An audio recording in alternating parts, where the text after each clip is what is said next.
them to refresh. I'm not telling them to refresh. Refresh. How can they hear you? Let me put it in the chat. Oh man. All right. Hey there. What's this show called? Reseller Happy Hour. 4 of us here right now. We sent some links out, and somebody forgot to turn off their. I don't know who that was. Not me. All right. So yeah, there's 4 of us here. We sent out some links to some others. They may join us later. We're just gonna talk about reselling and probably poop and farts and things like that. So in that order, or farts and poop? Whatever you want to talk about. So apparently, what's the show that's on tonight? The big one, Walking Dead. Walking Dead is on in a little bit. So we're not competing. We'll see if people stick around in about two hours. So, hey Jeff, what's going on? Hey, how's it going? All right. Jeff Davidson. All right. Or Jesus, one of the two came out already. Yes, Coco, everything came out just fine. She asked if everything came out already. That's because I told everybody we were late because you're pooping. Oh yeah. Well, that's usually the reason. Yes. Even that corn cob. So what's going on this week? Oh. All I can see is the top of Eric's head, by the way. What? Really? Yeah. Because of the thumbnails down the bottom. Here, I'll go first. I sold some stuff this week. All right. And I shipped some stuff this week. And I really didn't do anything else this week. You did go out to a couple of bars.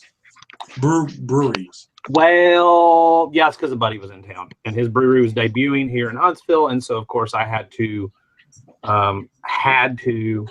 go. He was having to appear at like different restaurants and bars and tap rooms and things like that. And so I was like, you're driving, I'll go with you.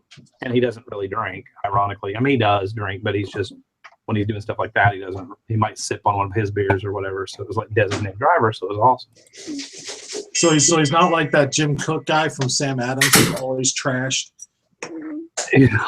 Is he really always? Oh, he's always trashed. I've seen him on Shark Tank, maybe. I mean, no, he wasn't on there with Sam Adams, but some of the people on Shark Tank were like, "Let me call Jim. He's a friend of mine." Oh yeah. He looked like he was. Maybe they caught him in a good moment. That's awesome. No, he's totally not. So it was good beer, good fun. Got to try some other beers that I wasn't familiar with because I don't get into the beer scene here as far as like we have a ton. Jim, you've been here. We have like tap rooms everywhere. One of the ones I went to the other night, I didn't know it used to be a little dumpy liquor store that had like 12 flavors of 12 things on tap, 12 drafts on tap. And they've moved down the street into an old furniture store and they had 108 beers on tap. Wow. It's like the only other place I've ever seen that was like that was there's a place called Flying Saucer. They have those out west in Texas and they have one in Nashville. And it was like, I was like a kid in a candy store. So pretty cool. Cool. One of those places where the more you try them, they keep record of when you try the beers. And if you tried every one, you get your name up on the wall or something with in a beer thing. Yeah, they've actually got that, but I'd only been there once, so I didn't get a name on anything. Brian the Oakbrook Picker is asking, is this a reseller drama-free show? Yeah. I've kind of gone through all my drama stuff, and it's run its course, so no drama here. So. Oh my God, I am so full of drama anymore. I mean, I don't mind drama between us. Well, yeah. I mean, Jason's a fucking I tried to start some a few minutes ago, but Jason was too quick to hush me up. So. Oh, my bad. What'd you do this week, Jeff Davidson? I sold some stuff. I shipped some stuff, and that's about it. Wow, deja vu. Yesterday, sales just kind of died, but mine were okay yesterday, but they died. Like I went to bed, got a sale at like 11 o'clock, something like that, and then like boom, literally nothing for the next 12 hours, like till almost noon today. I haven't had anything. I've had a few things today, but it's probably been the slowest weekend in 6 months.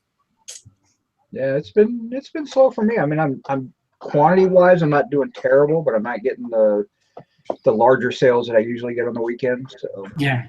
getting Yesterday was my done. first sub 100 day in probably 6 months or so. It had me. It set off my anxiety. And I'm usually okay, and I say tomorrow's gonna be better. So, but the first time that happened in 6 months, it's like, what the hell's going on? Yeah, right. Yeah. Yeah, quantity wise, my sales have been down, but as far as average sale goes, it's been way up. So had a good weekend dollars wise, but as far as quantity goes, and of course it can never be both at the same time.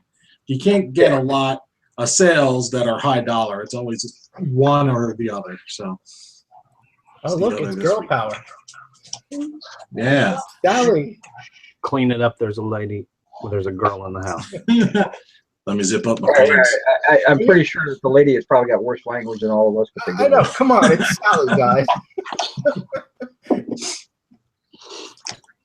Be nice. I'm here to regulate. Don't make me leave.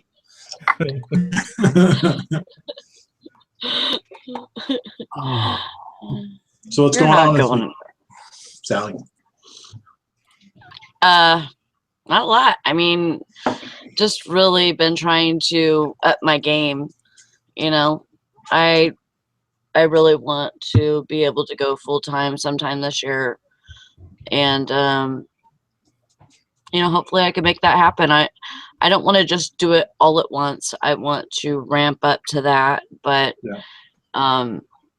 I definitely think I can do it. And my husband's trying to help me a little bit here and there with pictures and stuff, and so hopefully we can try and get it to where we see a difference, and we're able to put some away to see if we can make it work. Cool. Griff Daddy is excited that there's a lady on the panel. Well, I'm glad. Yeah. I think there's definitely what? I think there's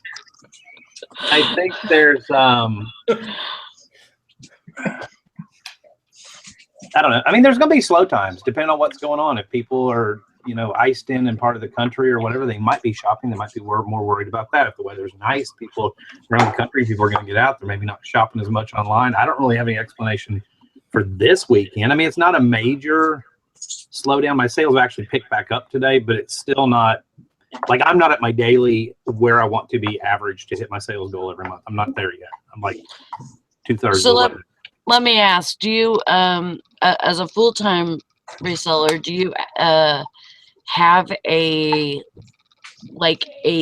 amount that you keep on the side just in case something doesn't, just in case you don't get any sales? I mean, I know that there's always sales, but what if there's not? What if it's slow? You need to have a reserve fund set aside for expenses, things like that. I mean, that's anybody, even if you have a regular job, you should have something like that. Yeah. But as for a standpoint, I mean, you go Dave Ramsey, he wants $1,000 in the bank to handle any emergency needs. Yeah, but some of that is, it's not doable. Sometimes you cannot do that. It's doable, but again, that's one of those hard things. I mean, some people will tell you need to have 6 or 8 months worth of expenses to be able to go and do something completely different. And that's a little unrealistic, but I think, the reality of it is everybody wants to act like we're all $1 million sellers or whatever. But I think there are times that probably everybody on this panel has had a panic moment, or even maybe on a regular basis, rent's due or house payments due or whatever. And I think for me, it's the bills are going to come first and foremost. That's why I don't mind having back stock, or like the warehouse that has all the stuff, or the stuff that's in the garage. I don't mind having that, because if money got tight tomorrow and I could no longer go out and source anything, buy anything, I've still got stuff to list. You know what I mean? Yeah. And Sally, Yeah. I think you're kind of the same way. So I think, with me, it's okay. This bill's due on the first of the month. Let's get that knocked out. Now if a deal comes along, then yes, it is nice to have reserves. Hey, this deal came in down the street, estate sale, I might end up having to spend, or auction or whatever, might have to spend $500. Then yeah, that's where reserves and stuff would come in. I think anybody that tells you that they never rob Peter to pay Paul, if a good deal comes along, is a big fat liar in this business, because I know I've done it before.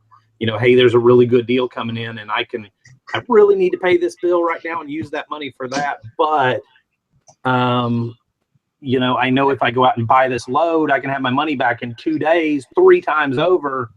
So I'll just put that bill off for a couple days. Yeah. I'm not saying that's the right way to do it. That's probably against everything that Dave Ramsey and everybody teaches, but he also doesn't really teach toward people that are self-employed in this business either.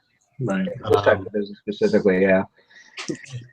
But if I do that and run down the road, it's going to have to be a slam dunk guaranteed thing.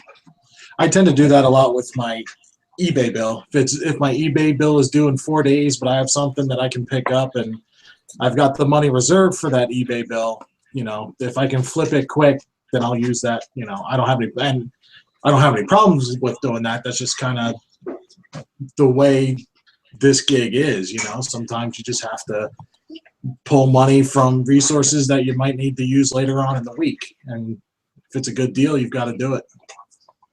Once you've been selling enough, I think you realize you kind of get an idea of how much you're actually going to be bringing in by the end of the week. I mean, you know that if you average $200 a day in sales, and you've done that consistently for the last 3 or 4 months, you might take a day or two of a hit, but you can kind of figure you're going to have a couple $100 a day coming in any one time, minus your shipping and everything. So you just kind of have to. I mean, the more you're full time, the more you realize the numbers and how they work for you. I mean, it's one of those things. It's hard to go full time, but once you've been full time for a while, it's not that difficult. Right. Yeah, you just end up during the summer, you end up spending all the money you made in the wintertime. I'm supposed to be saving money for the summer. Yeah, that's why I try to limit my spending and be in a tight budget year round. That way, because when Q4, which is for me basically August through February, I'm shipping nonstop. I haven't listed for a month, except for a couple items a week, basically for a month, because shipping's been so much. But after this weekend, like I can see this is starting to hit the dry period already. So I'll be There living you go, off. Eric. Now we can see something other than your forehead. Everybody else can see me, just not you. Yeah. But you have a lot of stuff though too, Jeff. You have a lot of like regular stuff that sells on a regular basis. I wouldn't say that. I mean, Well, like with your vinyl business though. even the vinyl, that's what saves me, because like this weekend, I have not sold a resale item all weekend. It's just been decals and water bottles. So Wow. that's kind of a filler gap for me. There's Right. that's all or sometimes weeks that's all I sell. And then some weeks it reverses itself and my decals are way down and resale items are way up. So it's a balance there. But the decals definitely saved me in the dry times. But yesterday I only had 3 sales, I think. So you still are selling stuff like from flea markets and stuff? Oh yeah, I go to flea market. I was there today. I go every weekend. I just don't go during the week as much. I only get one thrift store, the same one every day, and I don't get something every day. My garage is still full, and my eBay is still full of resale items. I spent this morning after the flea market listing about 10 items, resale items. Right now, I'm working on decal ideas and T-shirt ideas, for merch and stuff. Cool. Fills in the gaps. That was way too much serious talk. The alcohol hasn't kicked in yet. Yeah. Time for some poop jokes. So what are we having tonight, speaking of which, those that are consumers of the alcohol? Jim, do you want to go first? Because yours is probably the most exciting. Most exciting? I don't think it is, but I'll go first. No, it's totally not. I'm making fun of you. It's the old standard watermelon mimosa Smirnoff Ice. Are those still left over from Ashley's birthday? Yeah. Yeah. We don't drink much, and we don't drink shit much. I only bring out the shitty stuff for the shows. Can you not put those in your kids' juice boxes or something to get rid of them? I probably should. They'd be a lot calmer, easier to deal with. Daddy, I love this watermelon juice. I got a new wine today, Dusty. What are you drinking? I got Menage a Trois Midnight. Because it said it was a dark. Where's my camera? I moved my camera, sorry. It said it was a dark red, and it actually is a really dark red. I'm not really.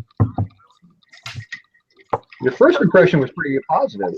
No, at first, yeah, but it's a little too thick. I mean, which it Yeah. is a dark red blend. It's good. It's a little fruity. It's got some blackberry or something going on in it. It's good-ish. But I wanted to try something new, and I've seen those wines a gazillion times. I'm like, yeah, whatever. What I'm have you- drinking 10-year-old scotch tonight. So Nice. Nice. Sweet. single malt. Yeah. You having a Zima with a Jolly Rancher there, Jason? Well, Jim told me I couldn't get on the show unless I brought a girl drink with me tonight. So, I'm on the old Mike's Hard Lemonade today. Oh, okay. I robbed Jessica's stash. You know, they make other flavors of that, like a gazillion flavors. Do they? Yeah, they do. The lemon's not bad. Well, all I know is I don't think I'll get lit enough till about unless we're doing like an 8-hour show. Give me about 20 minutes and I'll be feeling all right. So. Yeah. So, Ooh, I was having Pepsi. Lame.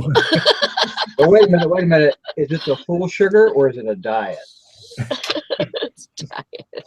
Ah, Disappointing. I so expected a Faygo from you. so speaking of which, weather, because I think this affects sales. I don't know how I said speaking of which because it really didn't have shit to do with liquor, but how's everybody's wet? Jeff, you're in Southern California, so it's like what, 95 and sunny. Jeff gets a weather report once every 4 days, so he doesn't have to worry about it. So 90. You know, you can kind of tell by what everybody's wearing. It's like Sally's got a fleece on. Jeff's wearing a short sleeve T-shirt. Eric's like, I don't know. Apparently, it's 900 degrees in his basement. He always has short sleeves on. But anybody getting bad weather? Isn't there like, where I'm going with this isn't there some kind of like storm stuff in the Northeast? Yep. There's a storm coming this way. it all depends on how it goes. I'm either supposed to get snow showers or 6 inches. Ooh. That's So, what she said. I'm going for 10 to 12, but I'm not going to say the word inches so no one makes fun of me. you can take 10 to 12. That's okay. Smooth move. What about you, Sally? You got snow or not? Or just really cold? Yeah, really cold, and we're supposed to get snow. We're supposed to get our snow tomorrow. So I could start around. I didn't pay attention to the weather forecast. And last night, Tristan's like, it's freezing. Because it was 78 2 days ago. And so I check, and it's like, oh, we're supposed to have sleet. And then she had to go run our daughter somewhere, or go pick her up from somewhere. And I go to move the car down to start it for and all that, and the car's covered in like ice. And I'm like, well, I need to probably go check the forecast. So we're supposed to have like cold weather the next couple of days.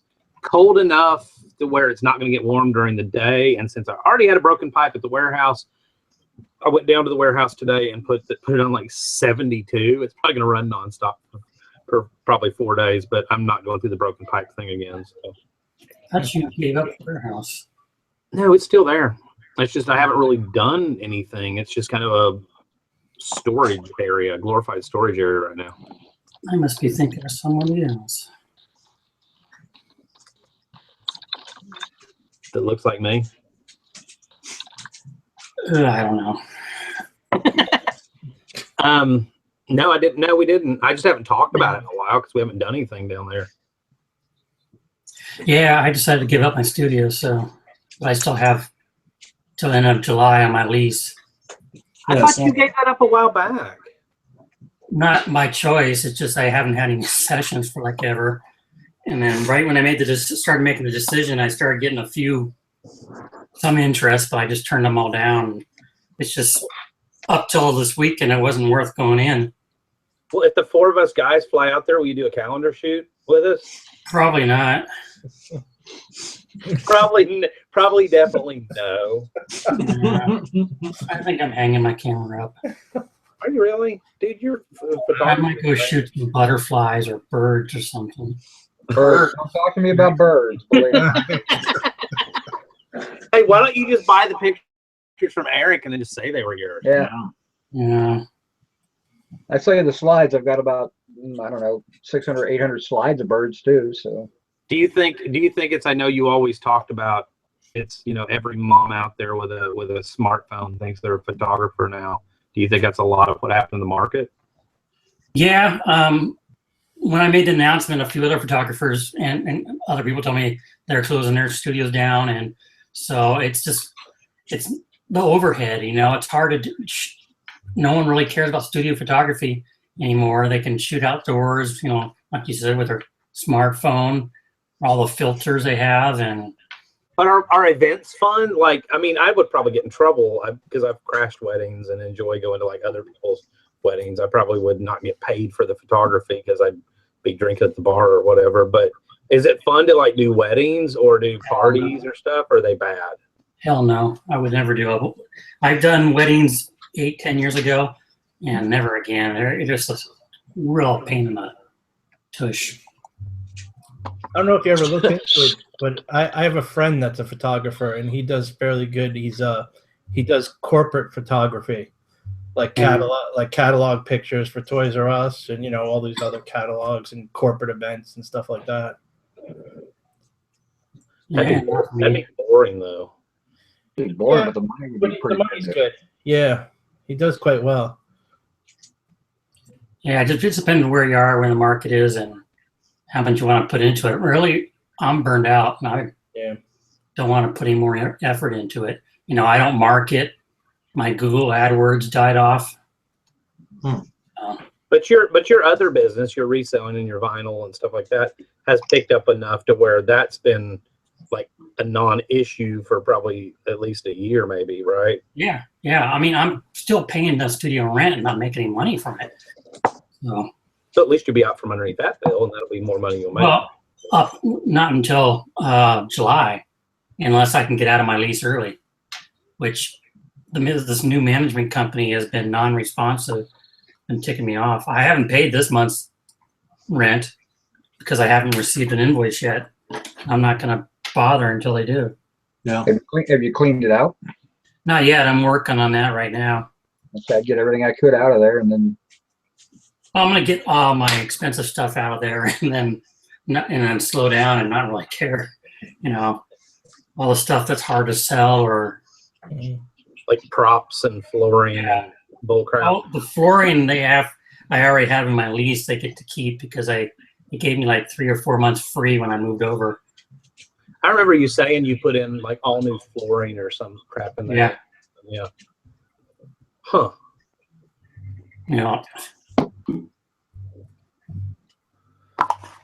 Things change. Yeah. I think it's a good example of, don't I don't know that you necessarily, which you had a good safety net because you got into something else and you're doing really well with it. But I think that's a good example of, don't always depend on, I'm not going to say don't depend on reselling being there, but it's like with us and Amazon, and things changed and our sources kind of dried up a little bit. And I didn't like the way Amazon was headed.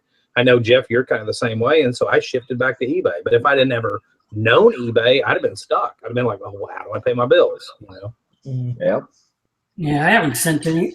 I was saying I haven't sent anything into FBA since November 2014. And then, like we said before, I pulled everything out last year when they gave us the free return. It's been that long since you sent something in? Wow. Yeah, I was doing so well, and I was still selling things that I had in there, but I didn't have the time to do it with the eBay and the decals and everything. And now I just merge and fulfill a few things. I haven't seen anything in since probably October of last year. And don't intend on sending anything in anyway. So I've got a few things laying around. You know, I picked up some DVDs here recently and stuff, and there's like 4 or 5 of them. I'm like, you know what? I can actually get a little more money on eBay. And I'm like, it'll take me 3 pictures, you know, front of the DVD case, open it up, show the disc, that picture, back of the DVD, like literally between the pictures and everything else, it'll take me 60 seconds a piece to throw them on eBay. And their catalog system is getting a lot better. So it's a lot easier to list that way. And I was like, you know what? What's the sense in like creating a shipment and then hoping they all go to one place? And I'm just like, you know, I'm going to put stuff I have in bulk quantities that I buy specifically for Amazon is going to go there. But I mean, our sales are actually, I'm on the page right now, the last 30 days, $645. It's just not, and it's just, and that's cool because that's crap that's sitting there. Of course, that's 60 items. You consider a minimum fulfillment a piece of like, let's say $5. Yeah, maybe $4, but let's say 5. I mean, that's 5 times, that's $300. So I've made 300 away from 345. I made a whopping $350 in the last 30 days on Amazon. But I don't care. You know, I prepared for that and saw that coming. Yeah. And did it on purpose. I even downgraded to the individual, got rid of Pro sometime last year, I think, November or December.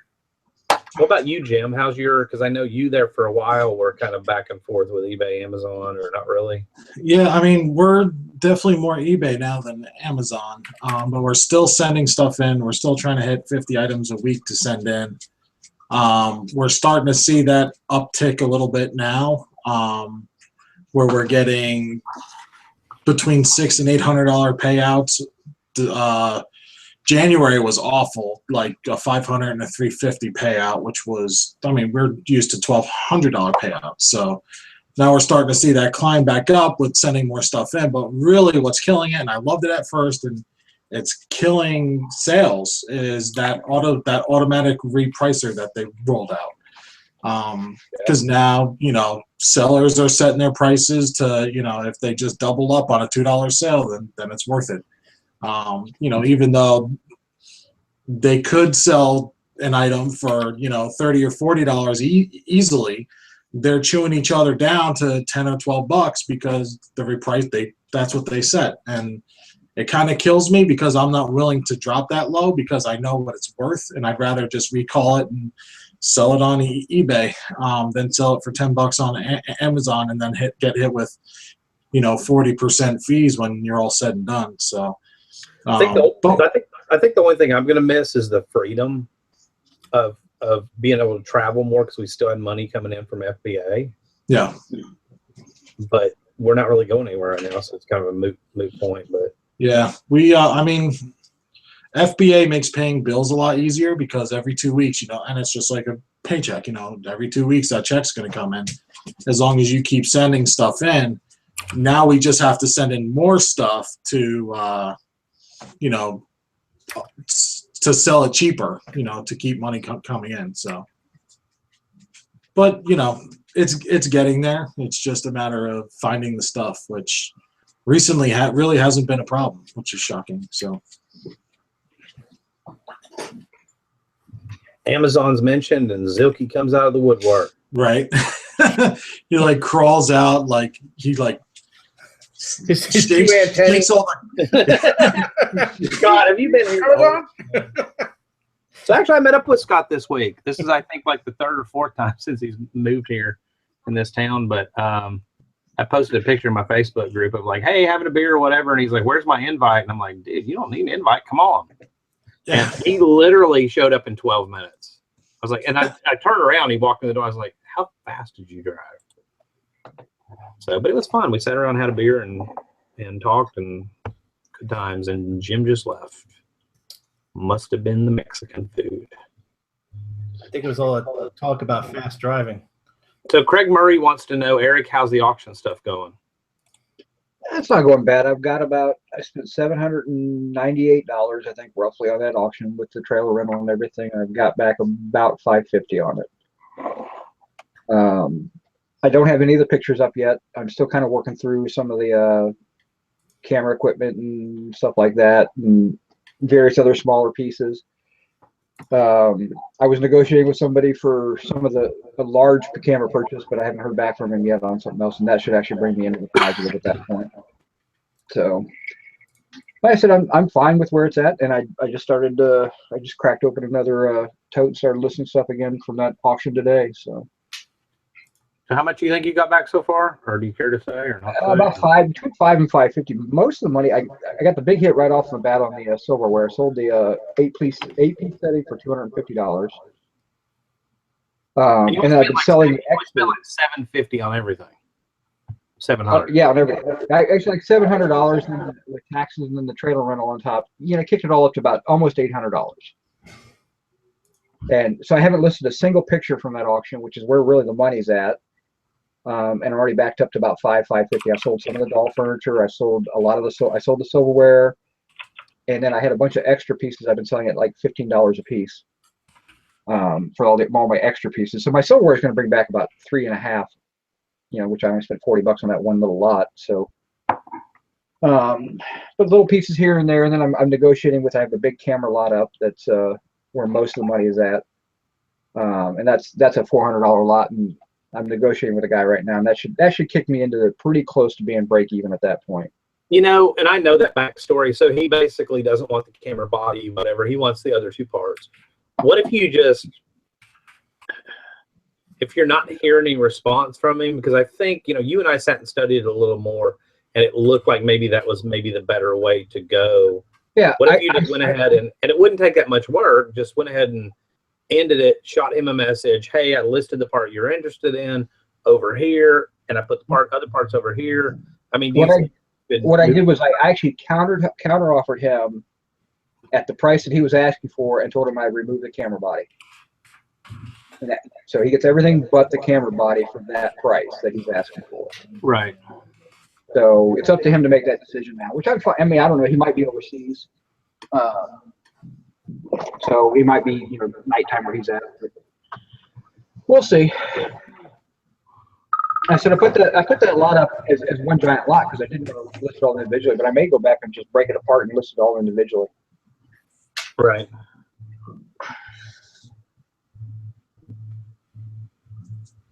Probably end up with more money if I did it that way, but I was trying to get back a big chunk right away.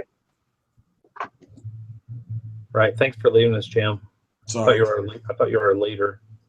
Sorry. That's all right. Nature calls. We understand. We talked about where you're going. Great. Nature is his wife. Yeah. Ashley was doing dishes again. Just blame it on Ashley. Poor Ashley catches everything. Yeah. Sure. Why is her doing dishes affect your life? Because the kitchen is literally like right there. So it would have picked up every water splashing clank and yeah. So we had to wait a minute. You need a bigger place. We do. Soon enough. So, talk about Memphis, Arkansas. I have no idea where that is. LV Looper said, Dusty, could you go over how you use your pack and ship place for heavy items? If you're talking about West Memphis, Arkansas, that's a rough town, and I would not be in That's that what town. I said. I said, you mean West Memphis? And I'm like, oh, we stopped there on accident one time. Yeah, no, that's a town you don't when the sun hits, you get your butt out of town. That's not a good town. Okay, so how do you use your pack and ship store for heavy items? First of all, they're sorry, I'm in the middle of some like group message with my all my brothers. There's like 9 people in here, and all day it's been somebody got one of their kids got a new car or whatever, and it's like, who cares? So I just first of all, not all pack and ship stores, UPS store franchises tend to be a little higher. A lot of time depends on the individual franchisee and how competitive they are. But we rented a mailbox there. It costs us $120 a year or something.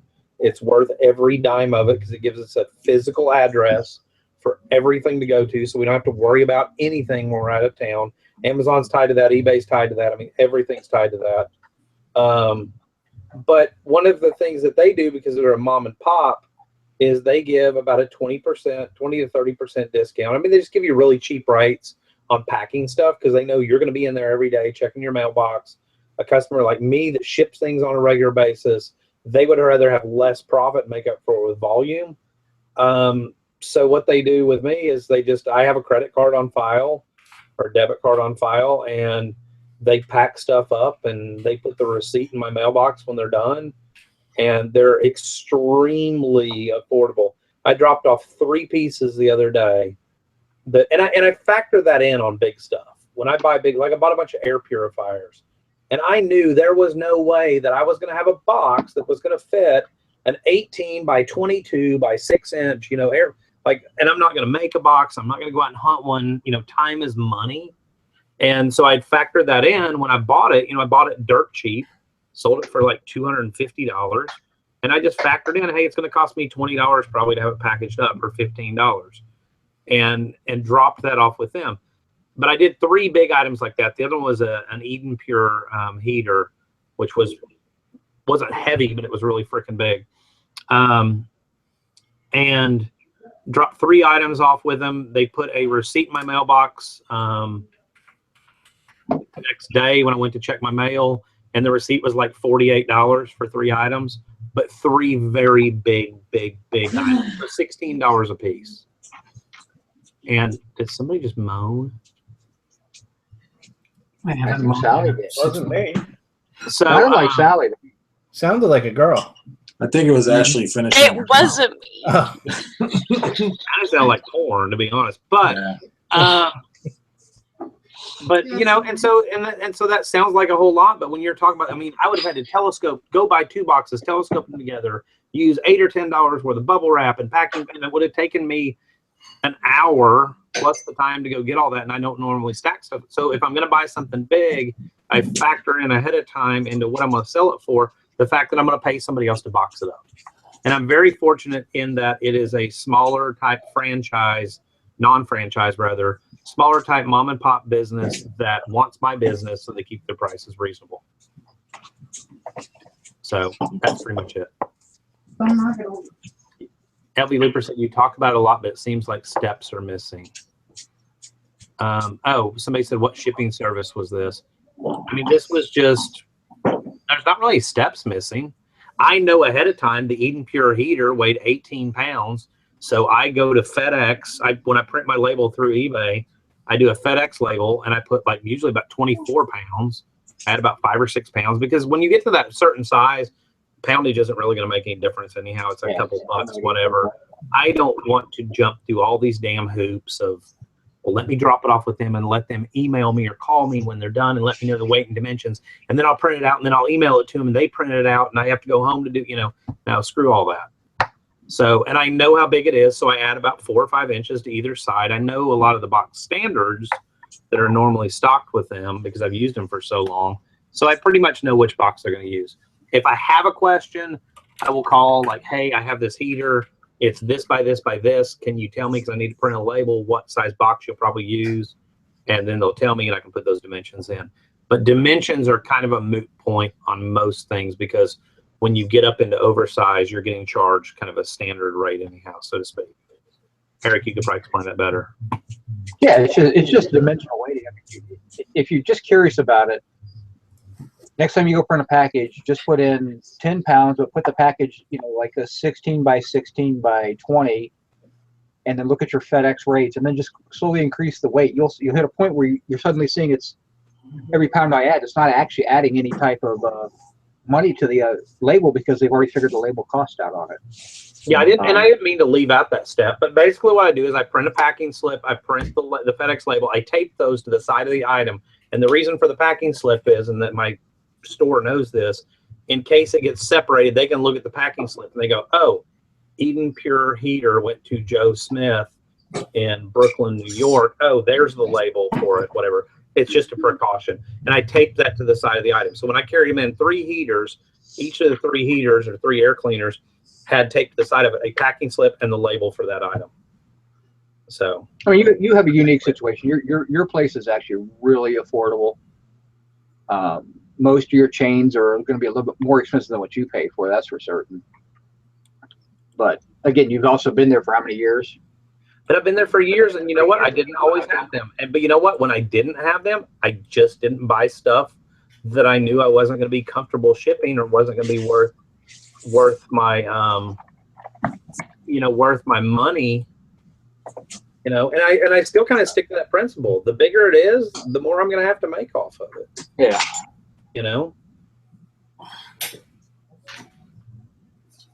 So. Sorry, I froze there for a minute. Missed like everything, so I have nothing to add. So yeah, you can, and I hate to say this on a show because there's a lot more to it, and I don't want people to go start guesstimating FedEx labels. But like what we explained, if you play around with the dimensions, you'll notice that it doesn't change. There's certain tiers of oversized. And once you get into oversize, it's based more on, a flat rate of weight, so to speak. And so if you kind of know, it's just kind of something that you learn, I guess. I don't really even know how to explain it, but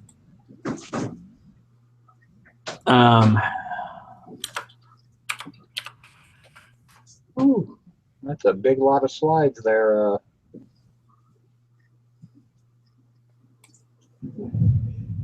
what? Oh, in the side chat or in the chat, who was it? Brian, the Oak Picker, was asking about a slide lot that came up, and man, I can't read that whole description because it's crazy. But there's 1,200 pieces, 35 millimeter slides. Apparently, it's a fairly well-known photographer. But he's asking $338. It's up to $338 on a bid with $17 shipping. You're starting to get out of. I mean, that's a lot of work to get your money back, and then there's no guarantees. I mean, some of the stuff would be kind of cool, but Pro slide. Hold on, I got to go look at it now. I see. You never read the chat, Eric. Yeah. well, I decided. Varied subject, 1,200 pieces.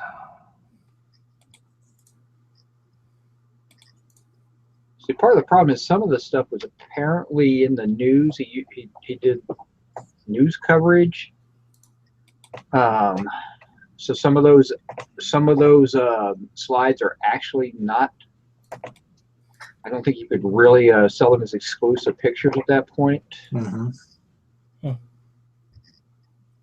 I mean, it sounds like an interesting lot, but I would not pay $370 or whatever it's going to end up being for it. I don't know, but I'm looking at that listing, and whoever wrote that wall of text description. Yeah, I know. I can't even follow it because I'm trying to figure out who what's his name, Lee Balterman is, and I'm having to. Literally, my eyes are crossed. I'm trying to look through there. Oh my God. I mean, it sounds like he's got a lot of really cool pictures. And if you were to get $5 a slide with 1,200 slides, it's a $6,000 lot. Okay, so is the money possibly there? Maybe. I mean, I listed a bunch of slides today, and I was asking like $15 for lots of 30. So that aren't super interesting or anything, just basic scenes and stuff. That's from an older slide lot that I have. I mean, the thing is, I looked up Lee Balterman, just completeds or whatever. I mean, it looks like his black and white stuff sells really good. Actual photos. I think that would be one of those that if you are going to do it, you have to look at the legalities of it, because in looking at that listing, everything is stamped copyright. Jeff, do you happen to know, let's say you as a photographer, and this may be I think we've discussed this before, but I retired. but you as a photographer, let's say that Okay, let's say that you let your studio go and you accidentally left a whole bunch of, or you lost a storage unit or whatever, and it had a whole bunch of Jeff Davidson original negatives in there.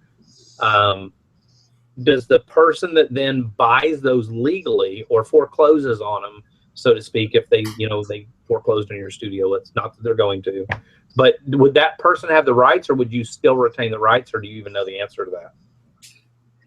Legally, the creator still has the rights, but it's hard to prove if the other person has the negatives, unless there's a watermark on there or something that goes back to the creator.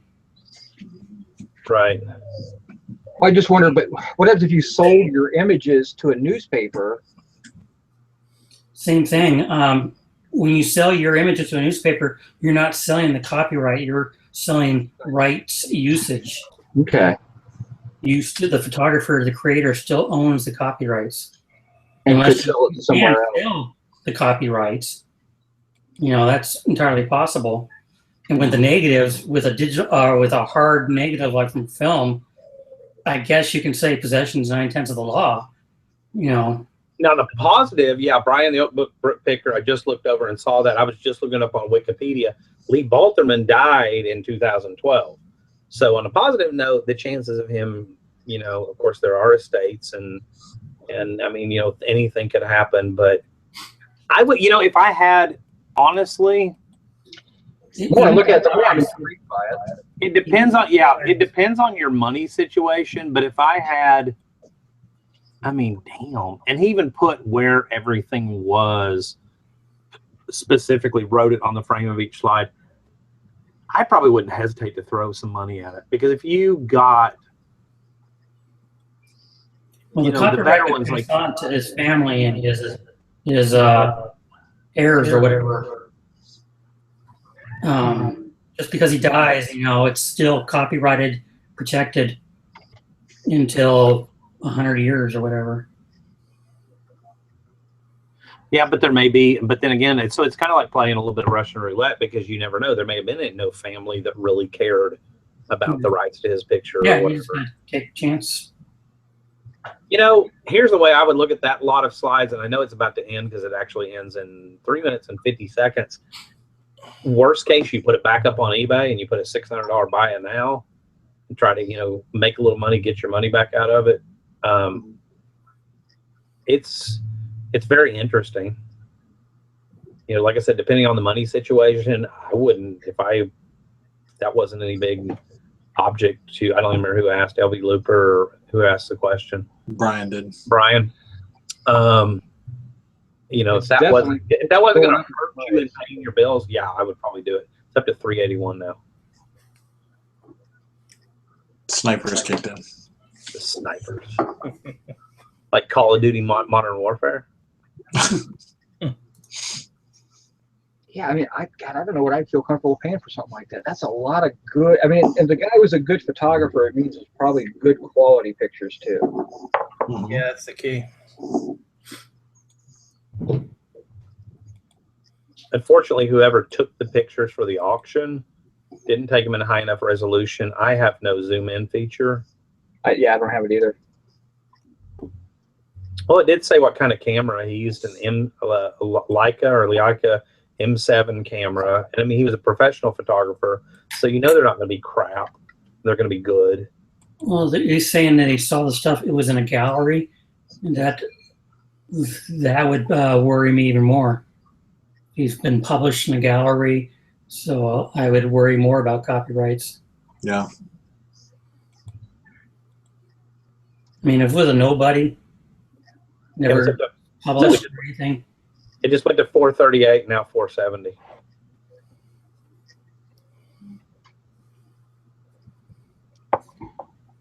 LV Looper said, somebody on your bed, it'll be exciting. And somebody else said, you do it, LV. And LV said, okay, not that exciting.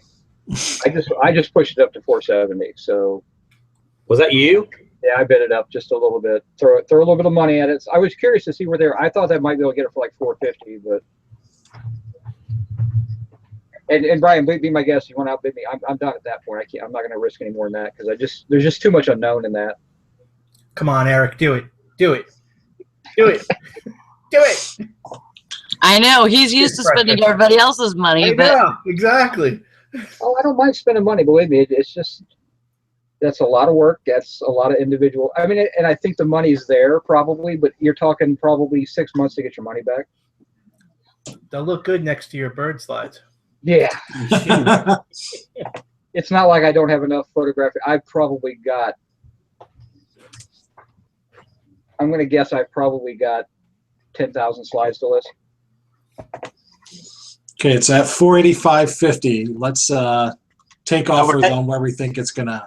All right, I'm gonna say 45 seconds. I'm gonna say 765. I'm thinking 600. Tim says 600. Fish I and say- Chicken says 1155. I say 860. 860. I say the same as where it is right now. 498.50. For those watching after the fact, the item number is on eBay. If you want to go punch it in, is 182-478-326-999. It's 514. 514 with 8 seconds. You know that 5 second mark's gonna be fun. 535. 535. I right, kicked 525 in at the last second. It's not enough. Yeah. Ooh, Manchu Green. Fishing and Eric picking. pulled this little nutsack out. Fishing and picking. I saw you type that after it actually. Every now and then you gotta take a shot in the dark, and that's a lot of money to risk. But you know Wow, what? Brian said he got it. He said I got it. Well, hell, Brian, if Oh, I sweet. tell us you were bidding on it, I wouldn't have bid you up. I mean, He comes on the show to get upbid by Eric. Yeah, we Dude, really you're such a about douche. Brian, I think you're going to do really well with that. It's going to take some time to get your money back, but I think you're going to do really well. I wouldn't have been bidding if I didn't think the money was there. So. I think you did really, really well, and I think I would invest in not necessarily even one of the crappy slide scanners that we always recommend, like the Ions or whatever. I would probably sink a little money into a decent slide scanner if you're going to try to sell those. Yeah. I try to get at least a 20 megapixel slide scanner. That actually shows good, and then just watermark them or whatever for eBay. But nobody's going to steal off you. I don't watermark stuff anymore. You know what's messed up? Eric never even watches the chat. But for Brian, he watched today. It's a really cool lot, Brian. No, I think you're, like I said, I was just throwing a couple bids on it just to see where people were at with it. And I threw the last bid in a 5 1/4, but everybody else was already bidding it up anyway. So Yeah, it probably didn't matter. Yeah. So I just sold the last. I'm proud of you, Brian. Take a risk, throw some money at it, and scan them in. And those are probably ones I would probably watermark as I scan them in. And if you don't have a watermark program, you can use watermark keys. I think is what it's called. I used to use watermark.ws. I put it out there one time. It's watermark key. It's WATERMARQUEE, and it's like $7.99 for the year, and you can unlimited photos for the year. So, and it's a really easy program to use.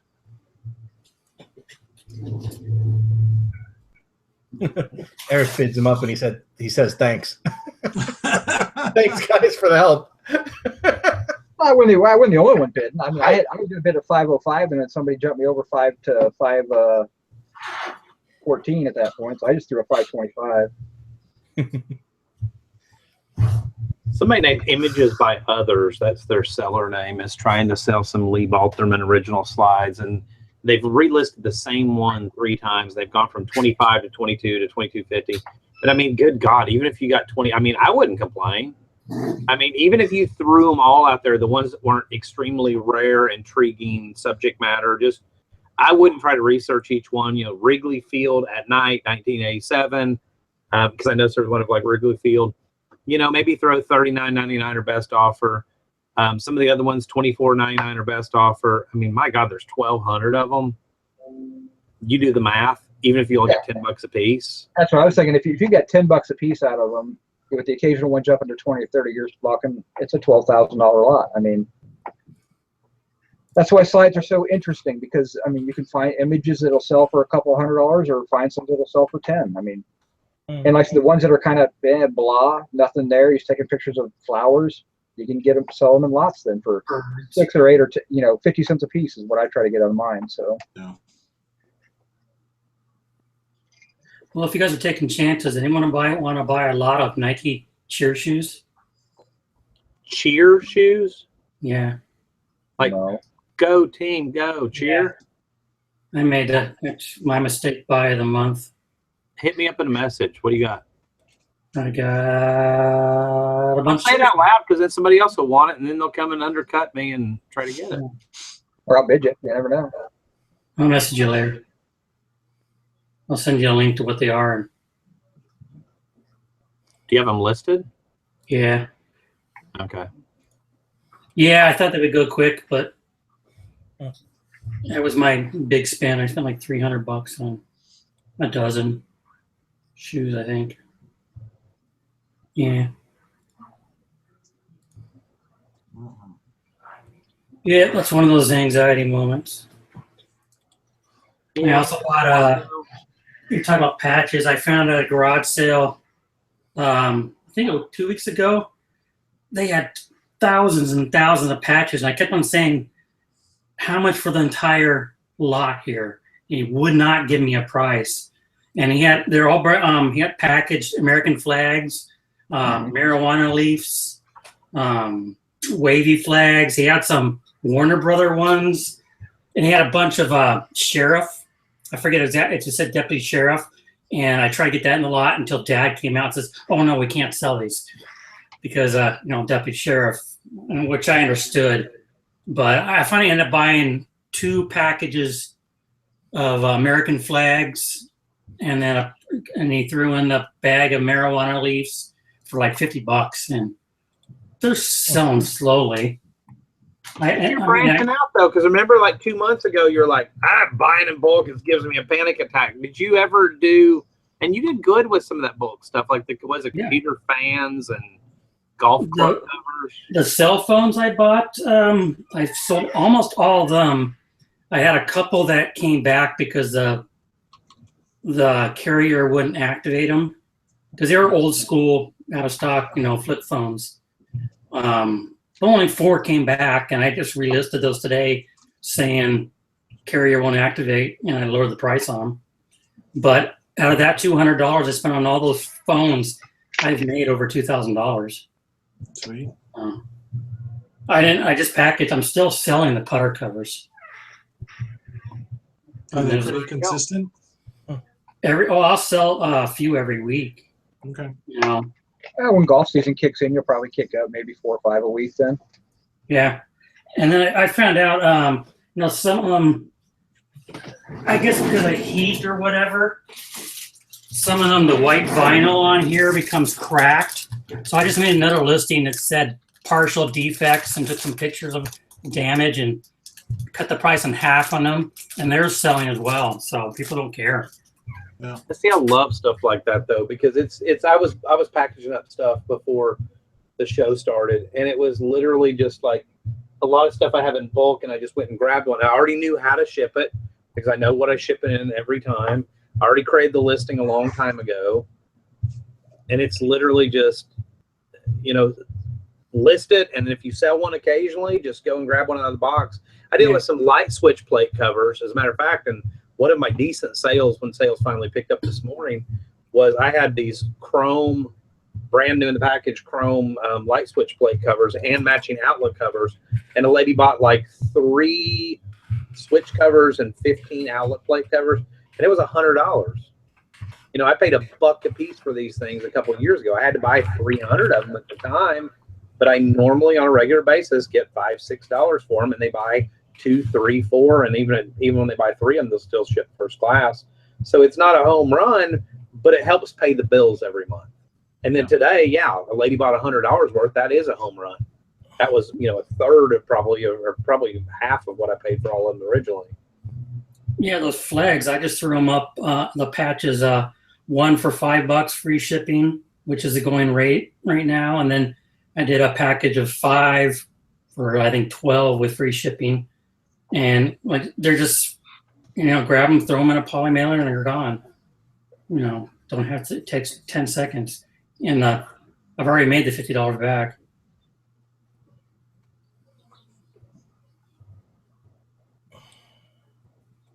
I need to take a shower. Brian's talking about there's another lot that the people are selling, and it is negatives. They're calling them Type 1 original news press 35 millimeter negatives. And these are from Sun Times and daily news photographers out of their morgue, apparently. And a newspaper morgue is where they put like the old photos and stuff like that. Negatives are a little bit more touchy. What size negatives are those, though? Oh, 35 millimeter. The problem is they don't show you. Their scans are really kind of grainy. When they did the negatives, a lot of black and white. I wonder why their scans are so grainy, though. That's what's a little worrisome. It's a Type 1 original news press wire service 35 millimeter film.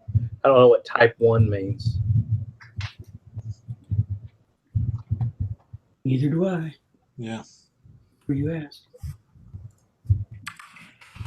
I'm a digital photographer. Retired digital photographer. I am researching it now. Oh. Type 1 means that the photos were printed from the original negative within 2 years of the photo being shot. Type 2s were printed from the original negative more than 2 years after the photos being shot. That's all slides are, negatives. Kind of. Right.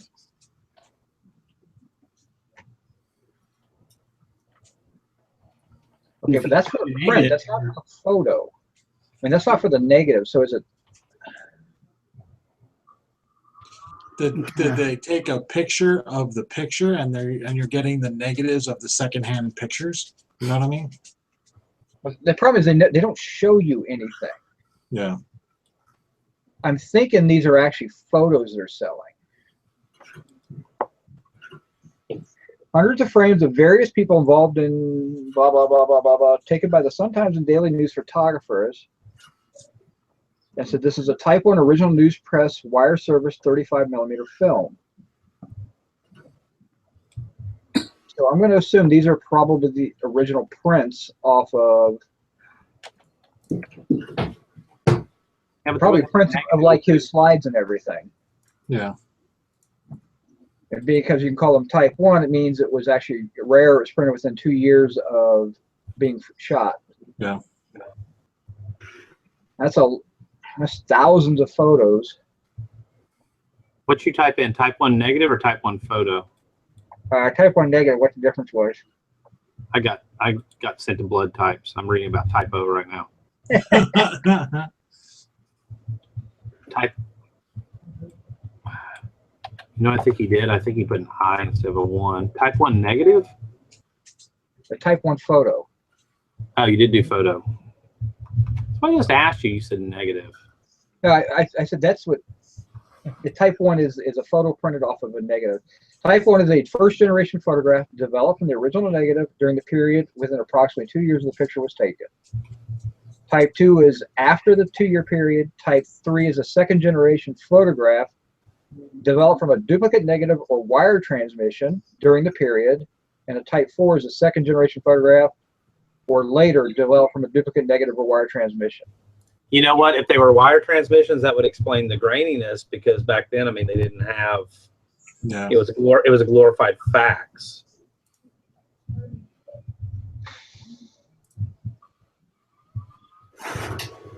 It's an interesting lot. It's pricey for what it is. It's up to $237 already. That would explain the graininess.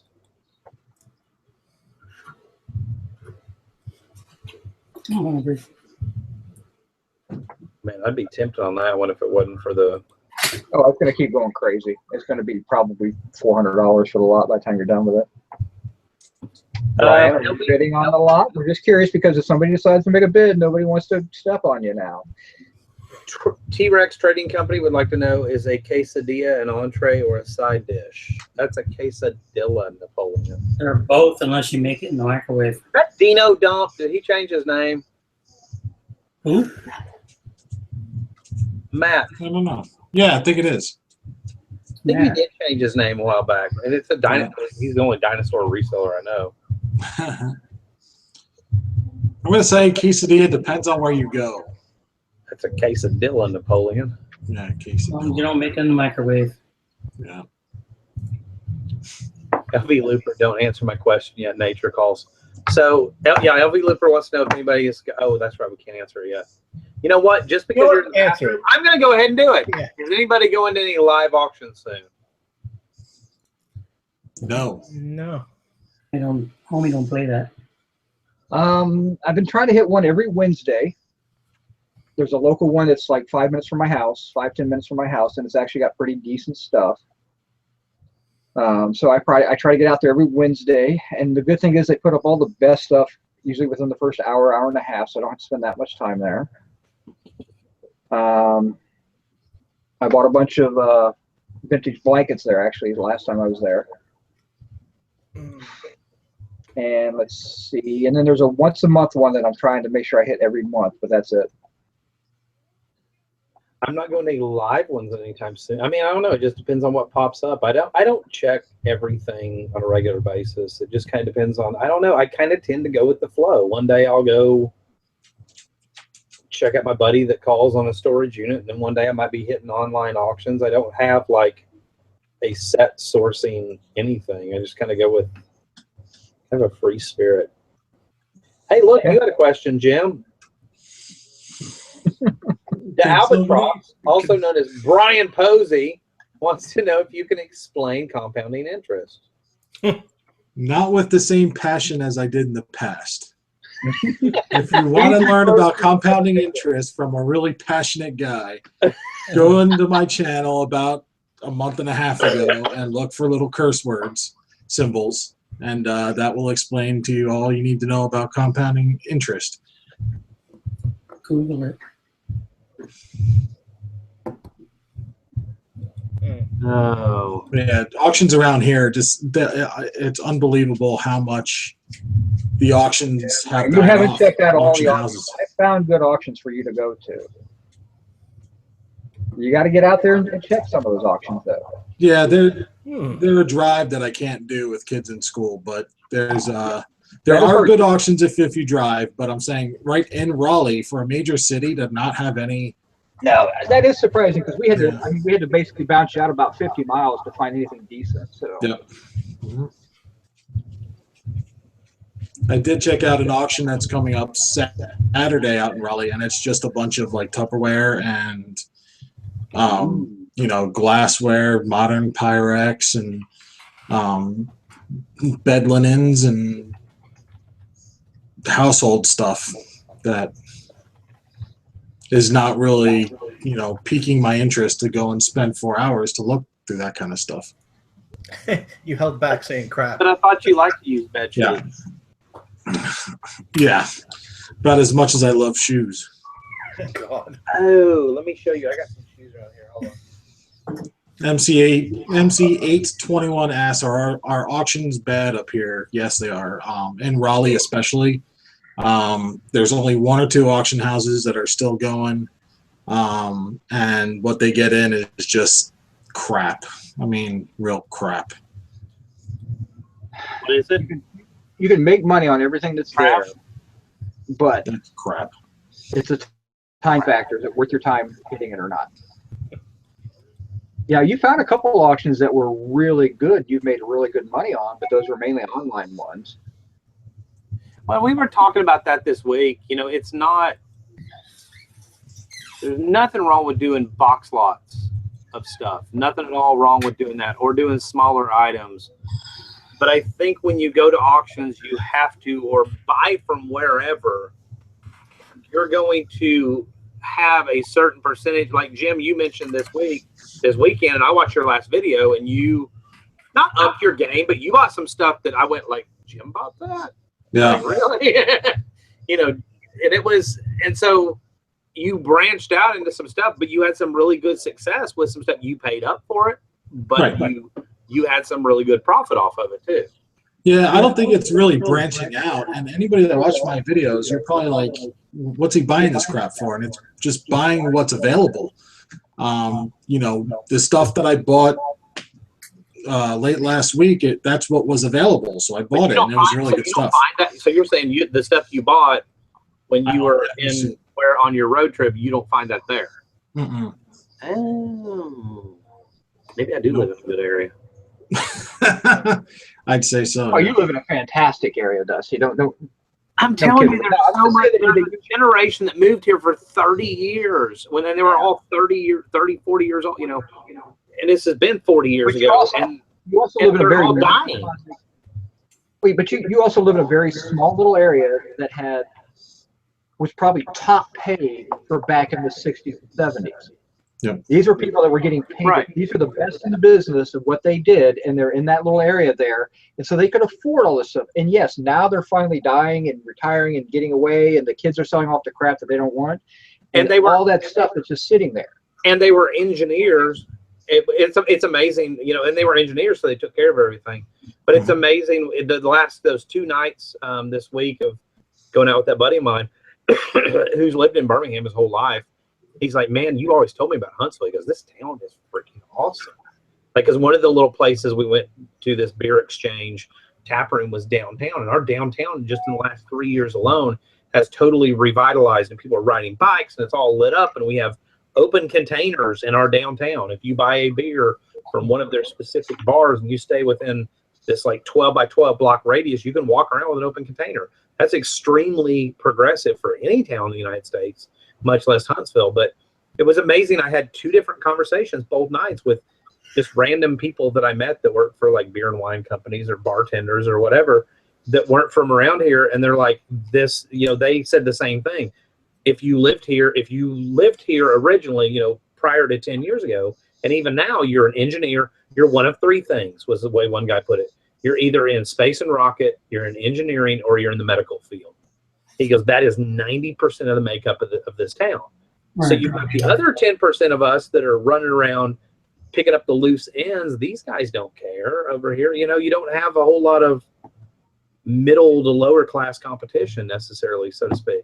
You know, you got me and my buddy, but that, you know, and so you have, I don't know, it's a very different dynamic. And I try to remember that when I talk, that not everybody's area is that way, but I think everybody's area to a certain extent, if you get outside your comfort zone, there's stuff out there. You may have to go out in the country and look for it, but it's out there, you know?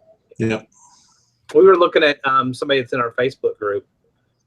He lives in Kentucky. And he was sending me some messages last night, and I was looking at his store, and I sent a message to Eric. Well, we were in the same hangout together. I said, look at this guy's crap. And he's like, and we looked, and he lives in very rural Kentucky. But I was like, holy cow, he's getting amazing stuff. He's like, yeah, he's got those good country auctions out there. He's finding industrial equipment in old barns and stuff. And, you know, it's making the best of wherever you live. And if not, drive to where the good stuff is. Right. Yeah, and I do have to do that every now and again. I mean, I have to go out to Greensboro once a month just to kind of get shit together for an Amazon shipment or something. I mean, we're very heavily into toys and games. 1, it's what I know, and 2, it's what's available. So that's why I'm into it. But that's not to say that my eye can't pick up on other things outside of that box.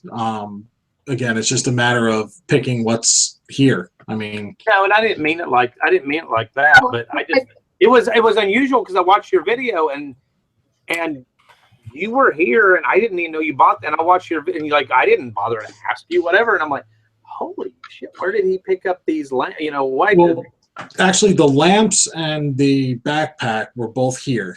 Okay. Yeah, but most everything else was down there. For those that don't know, I went to visit Dusty like last weekend. Why? Huh? They were spooning. A lot of Wow. spooning was involved. Yeah. Because I'm awesome. Is the Red Barn still in Rollsville? MC821 asked. Not that I know of. I don't get to go out to Rollsville very much. There's not much there, so it would have to be something really special to pull me out that way. But I don't think the Red Barn is still there. If you're willing to make the drive up to Winchester, Virginia area, and that area right there, there's some really good auctions up there you can make a lot of money on. Yeah. It's just a matter of me getting back for kids. Well, if you look at Scavenger Life, don't they live in like some little tiny town in Virginia, and they find some really cool stuff? Yeah. Northern Virginia is loaded with stuff. I mean, you can really make a living just off the auctions up there and the garage sales and all that. That's where I used to live. So it is very easy to make money in that part of town. Like I said, you're just about 3 hours too far south. You know. Yeah. Yeah. Chick Picker Valerie, I sent you a link. You can pop in here if you want. Just saying hey to everybody. Matt's saying, I'm feeling very emasculated. Will you recommend buying an i8? If you can afford it, go for it. That's my very blah response to that. Sorry, Matt, you did not get the rise that you wanted. Yeah. Womp womp. Chickle Pickle? Wow. Chick Pickle. Oh, okay. Is that an iPhone 8? Did they even come out with the iPhone 8 yet? That'll be this year, I think. It'll be fall, September. Jeff's the Matt guy. He's the guy to ask. What are we on now? The 7? 6? 7? Seven. I think I got it. So what is this that I have?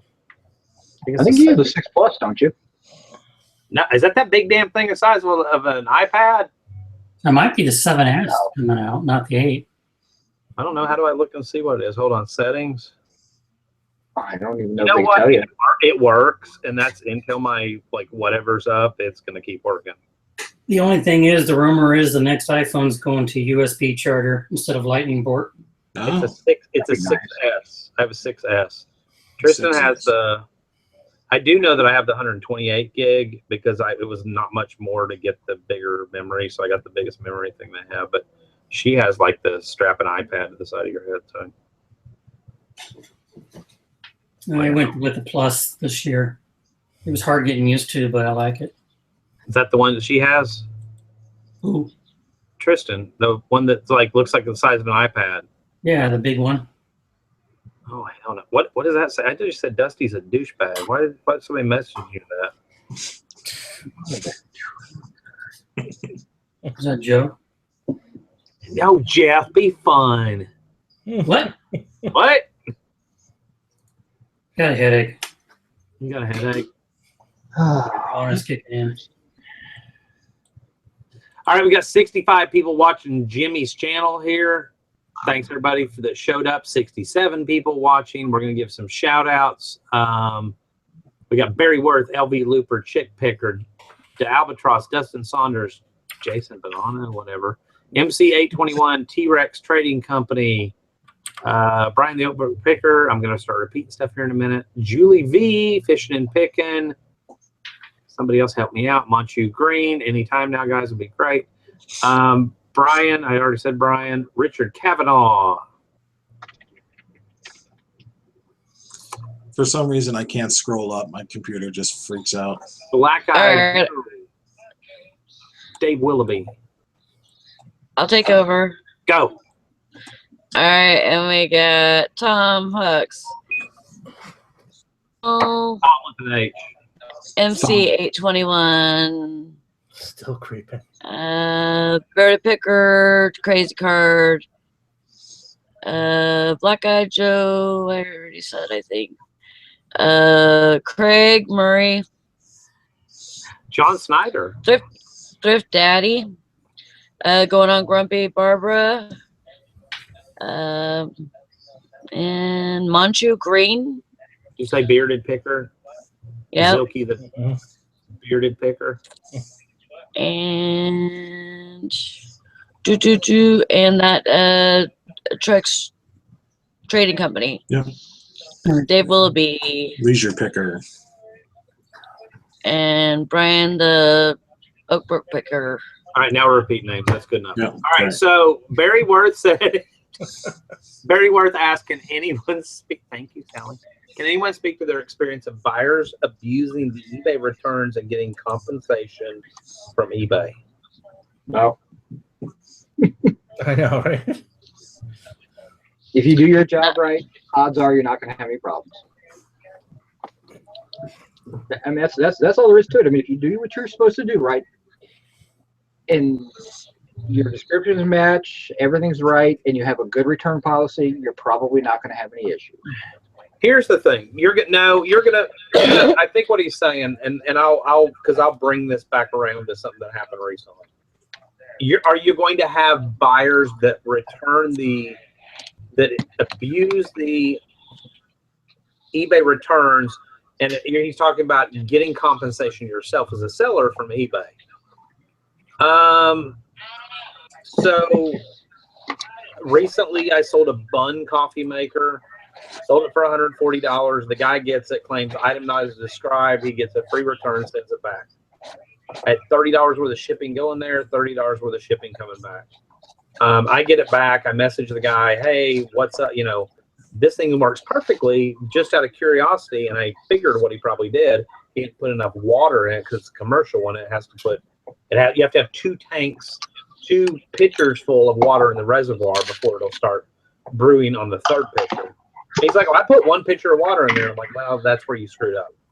So, you know, I look at that as a cost of doing business. I turned around and relisted it. Instead of selling it for 140, I sold it for 160. Somebody's echoing really bad. So it's gone now.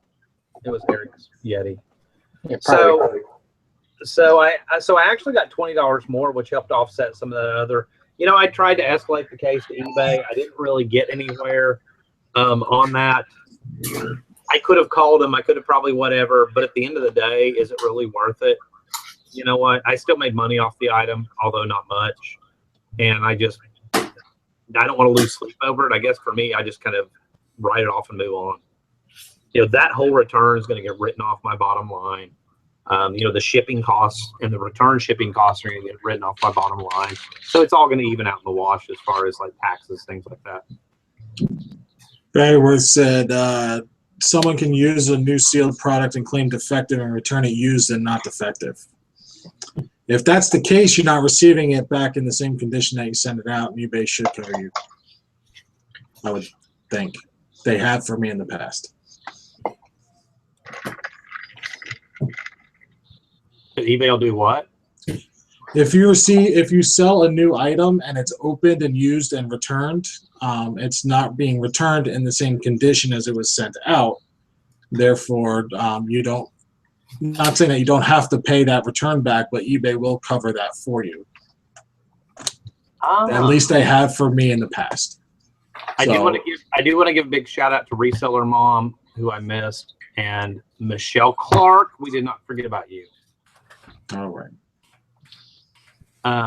But you had to call to do that, right? Yes. Yeah, you do.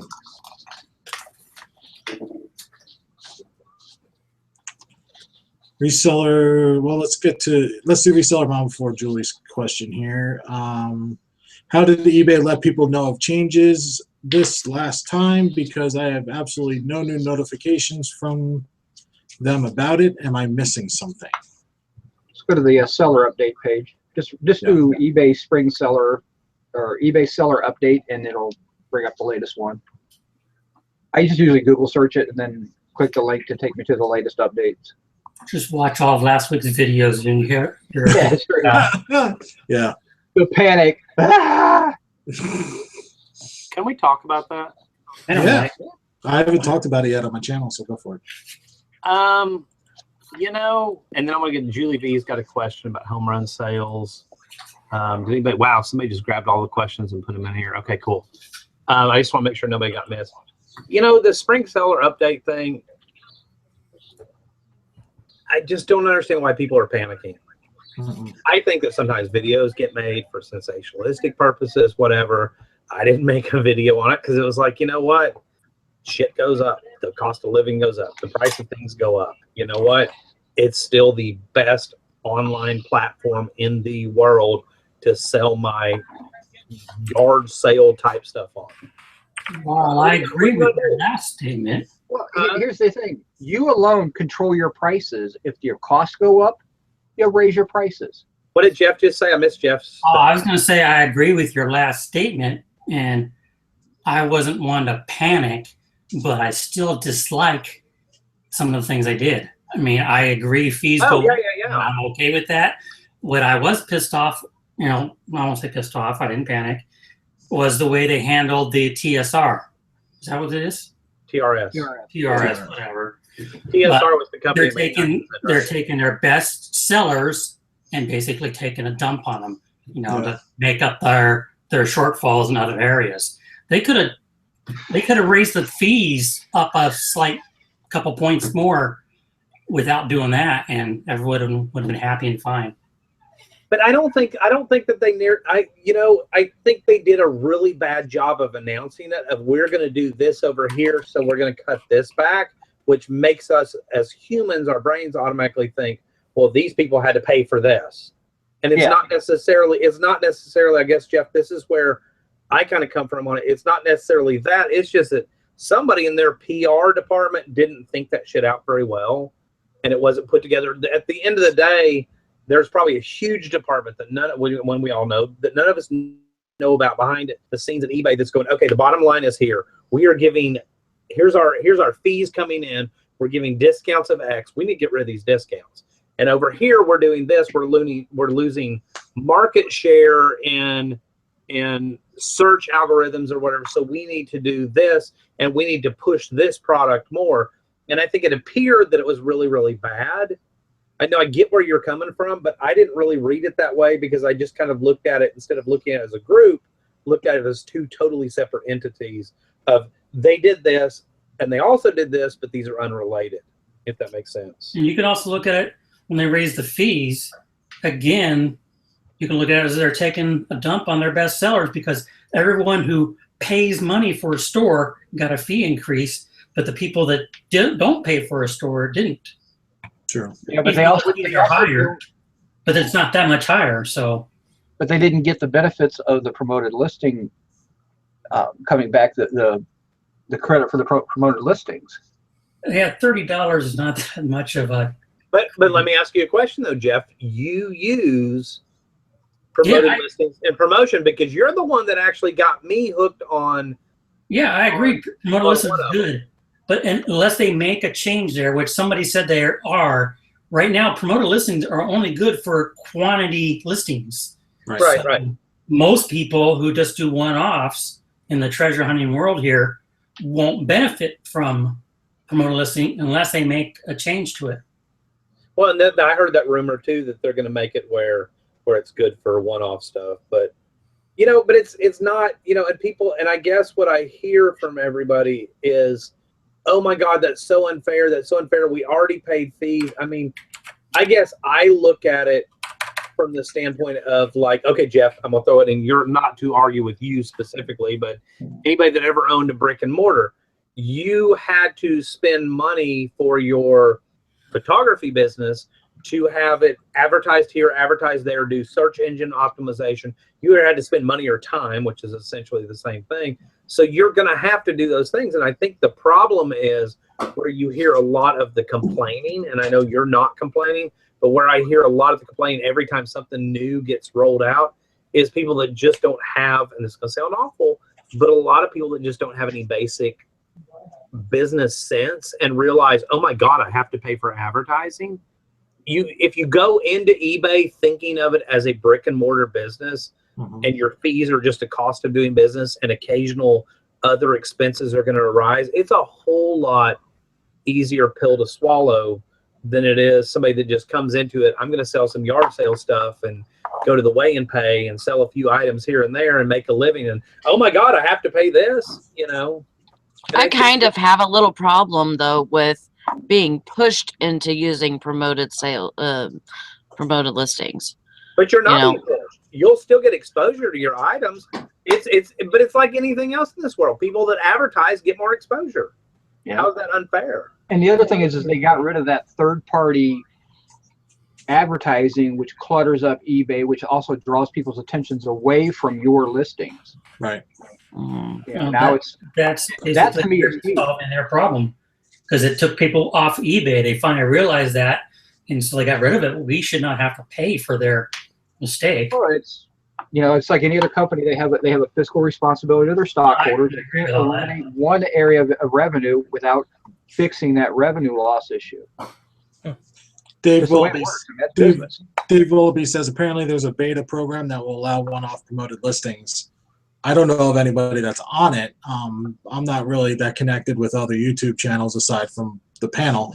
But I've not heard anybody talking about it, but I don't watch everybody out there. So I don't think any of us are on that beta, right? No.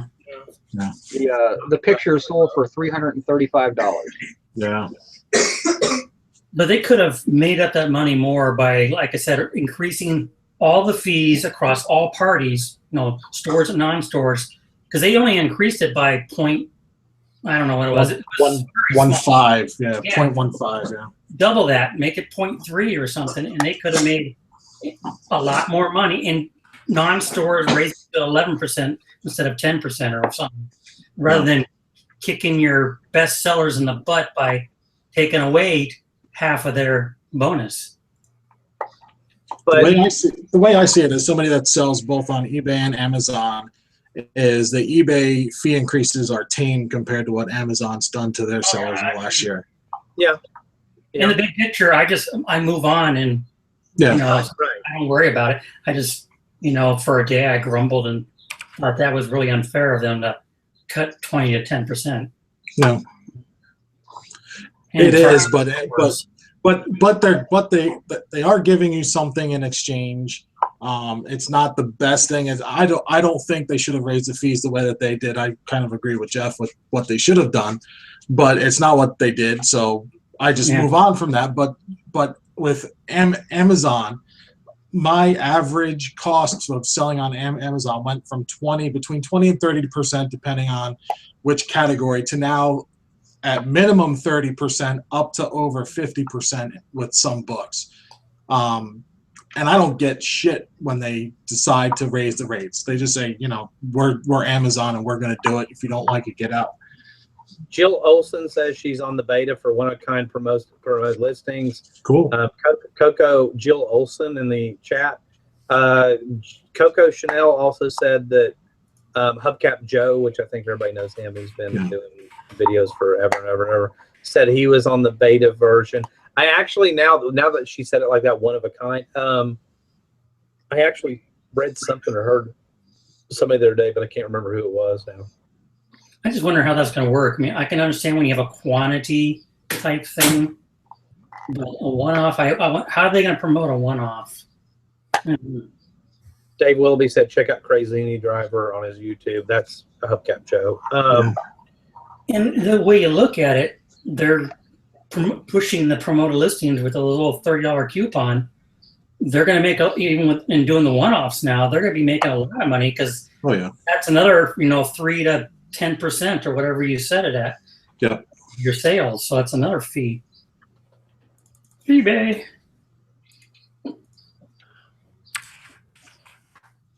Yeah. I'm hungry. Tristan Graham is in the audience, and she says, there are always going to be costs to doing business, whether it's online or brick or mortar. It is what it is. eBay has never really have listened to their sellers. We've had issues for the last 18 years of doing this. If it bothers you that so much, then find something else to do, in my opinion.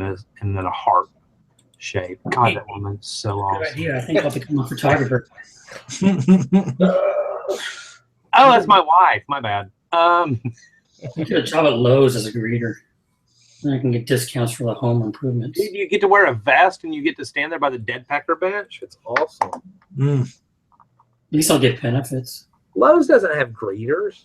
They Oh, do now. They do. They Mine do. does. Do they really? We have a customer service desk. Like It's right an old there. guy, just like Walmart. Yeah. Depends on the type of building for a Lowe's. There's several different models of the buildings they use, and some of them have the service desk right there, so they don't need a greeter. But some of the older buildings they actually are set up that they have to have a greeter by them. We have a service desk and a greeter. And the Jack greeter's not Smack- that old either. Sounds like a cushy ass job. Yeah. And I'm over 50, so maybe I qualify now. There you Did go. you get AARP while you're at it too, man? I'm getting the stupid offers now every week. I get offers for hearing aids because my dad and I have the same name, and he's deaf; he can't hear. So I get offers for hearing aids all the time. I just want to send it back and be like, obviously, you don't know how deafness works. Like, it's not coming back. Like, you can't stick something in your ear. I mean, you can get a surgery now, but yeah, that's not coming back. So, Jack Smack said, "I'd like to see some outside auditing done of how well promoted listings that they're talking about on the new update, right? yes, Not promotions, which are two totally separate things. Promotions are if you buy this, then you get this. Like you said, like if you buy 2 items, you get 20% off. Promoted listings are the ones that actually where you give an extra percentage of each sale to eBay in order to bump you up, kind of like a little ad in that best match thing. and it's a pay per click or pay per sale, whatever you want to call it. I mean, I'm looking at mine right now, and it says, and I think, and there's a lot to behind the scenes. I just pulled mine up, and it says I've run 47 campaigns, 102,000 impressions, 1,031 clicks, 62 sold, which is total BS because I know I've sold a lot more than that. Ad fees, I've paid $37.27 extra, and it's resulted in $678 worth of extra sales. Yeah. Now, the thing that they don't tell you behind the scenes is if you do that on an item and you have multiple quantities of, and all of a sudden then it bumps up because Cassini likes it. It bumps up, because you ran a promoted listing. Somebody bought it. That sale shows Cassini likes it. It favors your item. It moves your item up organically. There's a huge amount of that. So I would say, yeah, it says that I resulted in $678 worth of sales. I would say it's probably actually a couple $1,000s worth of sales because it kept those items up higher as a result of those sales that I paid for, essentially, or I paid extra for. So there's, it's like any marketing. It's like any marketing. Yes, if you open a nail salon down the street and all of a sudden somebody goes, you're going to spend $3,000 a month to put your stuff out there in the Valpak mailer, and the business owner going, oh my God, I have to do what to stand apart from the other, nail places down the street. But then just get in there, have your nail place be known, your business grows. You become more, it's the same thing, except you're doing it with single items. And that item becomes more and more popular. It's going to grow organically, and you don't necessarily need all that. And this is coming from, I guess, I did a lot of pay-per-click ads on Amazon with my items that I sold that I was the only seller of. I wouldn't run those all the time. I would run them long enough for the item to get a bunch of sales under its belt. And then the rest was just organic. You don't necessarily have to have that all the time, but that's where you've got to have some sense of marketing and some sense of how to handle things. Right. How to know. You just have to learn it. There's not really a way. All right, no video on that one. Tristan said, Eric, you need to tell the Bumpus dogs to chill out. They're upstairs watching Mystery Science Theater 3000 right now, so they're pretty cool. They're good for another 2 hours. Yep. Actually, about another hour and 15. So I found a new channel that was added to Roku called Pluto TV, which has a Mystery Science Theater 3000 channel. So it's 24 hours. Mystery Science Theater 3000. It's awesome. No, I don't have my Roku anymore. I don't even know what. I think I sold it actually on eBay. But No, I just use my antenna, but I get the comment channel. That's what it pretty much stays on, so I can watch bad sci-fi movies all the time. Yeah. There's a lot of hidden channels on Roku. Yep. Roku hidden channels. There's a lot of naughty ones too. Mhm. I am one of those. You already knew that? I've got one. You got to keep one. I mean, Yeah. Do you have skin? Wait, Jim. Wait a minute. Are you watching or starring on? That's all I'm asking. You know. nobody would want to see that in one of these movies, one of those types of movies. This, you wouldn't want to see this. Like, you don't want to use the doing line, that kind of stuff. Hey, baby, I'm going to take you to school, and this is going to be your playground. You know. No, Okay. wouldn't happen. Nikki, the poplar picker, said, I made hot Dagos for dinner at my dad's, just came outside for a smoke. To which Tristan replied, Nikki, that's racist. She said, well, I'm Italian. I can say it. Yeah. So there you go.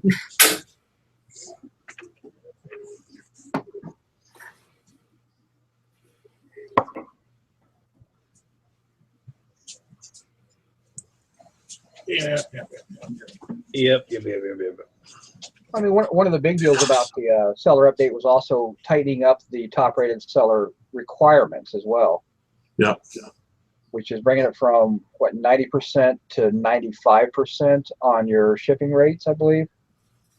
Is that shipped on time?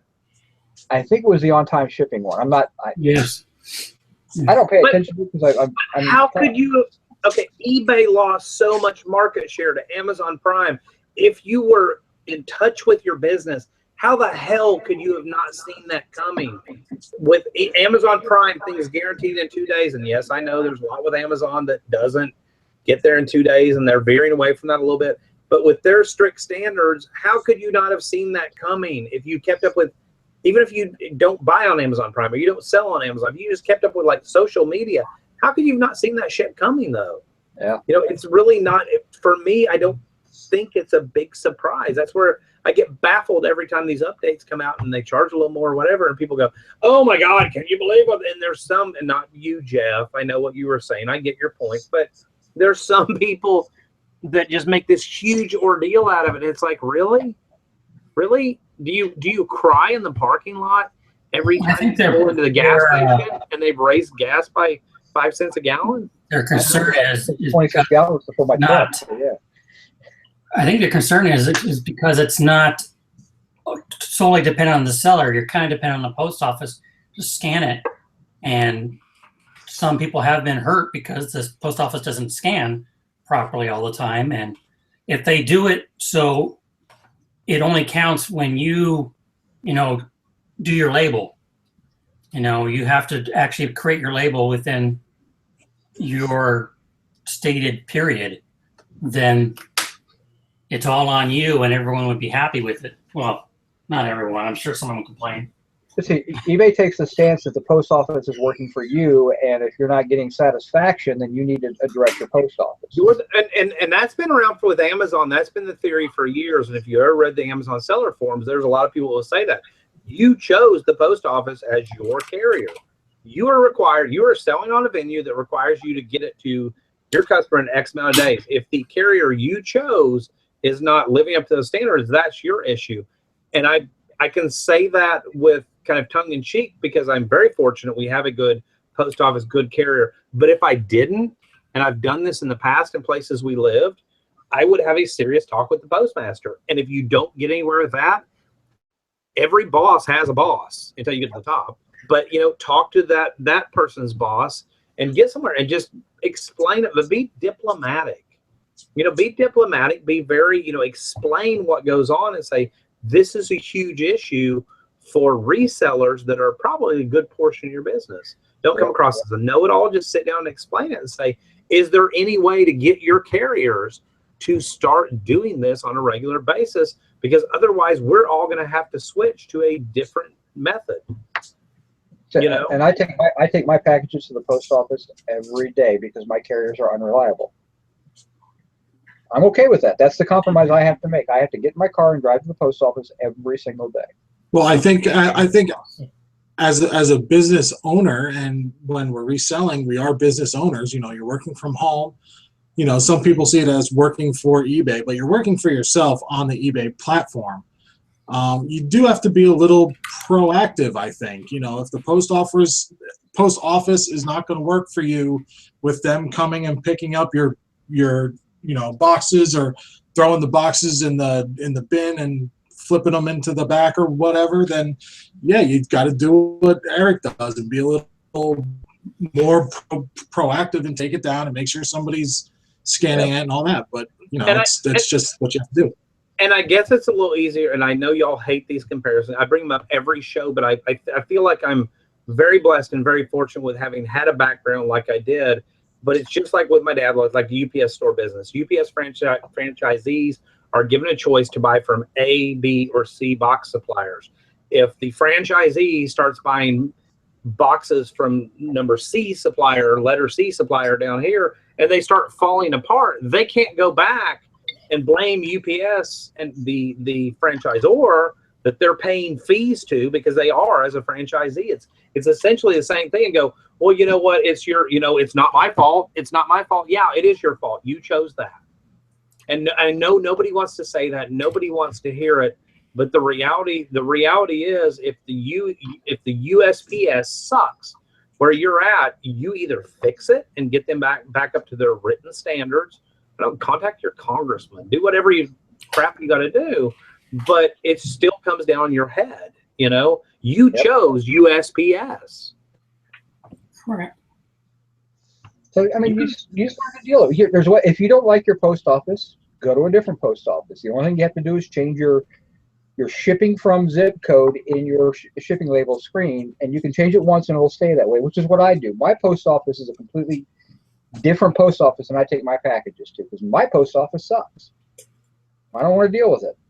So I found a little tiny post office. It's about the same distance away, different zip code. All they asked were the ones that pointed out, said, hey, can you just change the zip code so that it shows you're shipping from our zip code? So they get credit for it. We get credit for it. And I'm like, hey, no problem. I went in, changed it, and I haven't changed it. I don't have to do it every time. You do it one time and it's fixed. And from that point going forward, I've never had a trouble. I think they love me. I'm in there every day. You build a great rapport with these people, and they will look out for you. If you communicate, like our carrier is incredible. And this last Monday, she picked up 54 packages, and it was 5 mail totes full of stuff and extra boxes. And I happened to be here, and I went outside and I said, I am so sorry. And she goes, no, is it okay if I come back by your house on my way at the end of my route? Because she can basically loops up and then comes back down the same road, other side of the road. And I said, yeah. And I said, do you need me to do a pickup request? She goes, I said, because I'm going to ask you. And she's new. She started in November of she's been here almost a year. Well, no, she's had 2 Christmas presents. So she's been here a year, right out of a year, and a little over a year. And she goes, I said, because I've asked you before. And she goes, when you have that many, if you could, that would be great. Because she said those pickup requests come across my supervisor's desk, and they know for that day to allot me X amount of hours or however it works. She'd go into great detail because they know I'm going to have a heavy load that day. And I said, yes, anytime I have a heavy load, I absolutely will. I said, I'll do it every day if you want me to. And it was just communication. She's like, no, you don't have to do it every day. But if you can do it on the heavier days like that, where it may not fit in the truck. And I said, absolutely, I will. And she's like, thank you. So, I mean, she thanked me. We've always had a great relationship with every mail carrier we have. And maybe we're either the luckiest son of a bitches alive, or it's about communication and people just aren't communicating. Yeah. Talk to them, or if that didn't work, talk to their boss. That don't work, talk to their wife. Talk to her. Yeah. Let's talk about free shipping. No. Julie B had a question, and Jim left. Did Jim freaking leave? Julie B said, y'all have any home run sales this week? All just bread and butter for me, but it's still jingles in my pocket. That was a half hour ago. I know, but I don't think we ever did it. I know. You're Behind. No home runs this week, I don't think. No, I mean, it's been just slow and steady. Nothing, you know, crazy pricey or anything. I mean, I don't even think you've had anything really home run issues. As you know, you paid nothing for it and big deals. You know, but you've done well. I mean, I can't think of any. Yeah. well, that leather jacket was a home run. I Yeah. sold a Buco leather jacket from probably the 1950s that was worn as hell, that was out of a storage unit of a guy that was in a rock band or whatever. And I took a best offer of $375. And if you ask other people, I probably could have got more for it, whatever. I paid $535 for an entire truckload full of stuff. 530 something out of that storage unit. And so for me, that was a 2/3 of my money back. I didn't really care. You know, if I can get all my money back, which I did on that one, within 24, 48 hours, you know, there's not really any risk or reward because you've got all your money back. So everything else is gravy. Yeah, I mean, biggest thing, like you said, it's selling right away. I bought a handheld scanner this week for a couple bucks, and it sold for 50. And it had a bad battery in it, and it sold within 2 hours. So that's probably the biggest home run I've had. For how much? I bought it for $2 and it sold for 50. Awesome. And I was just going through, and yeah, that's everything's been bread and butter. I think anytime you can sell anything quickly, especially if it sells, and I think we've all had that occasional item that Not a VCR sale. doesn't happen very often, but sells within 5 or 10 minutes. That's a nice sense of satisfaction. But anything that sells within the first 24 hours for me definitely makes me feel good about, you know, the time I spent listing stuff. All the Starbucks tumblers I bought this week sold really quick. Hold on, last 7 days. Home run. Total. VCR/DVD combo unit. Paid $5 for it, sold for $110. I sold a guitar pedal for $210. Sold a bun coffee maker the second time around for $150 something. Sold some guitar stuff from a storage unit, but that was the storage unit. Like I said, I paid up and I paid $530. I sold a guitar body for $150, one for $125, an entire guitar for $115.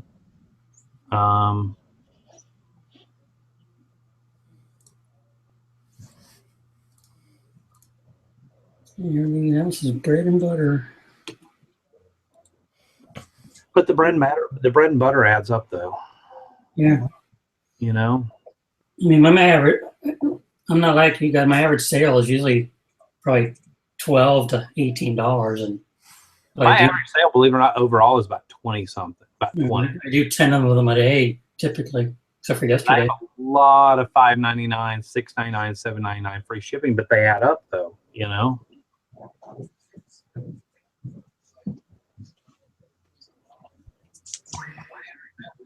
How about you, Jim Bennett? Any home runs this week?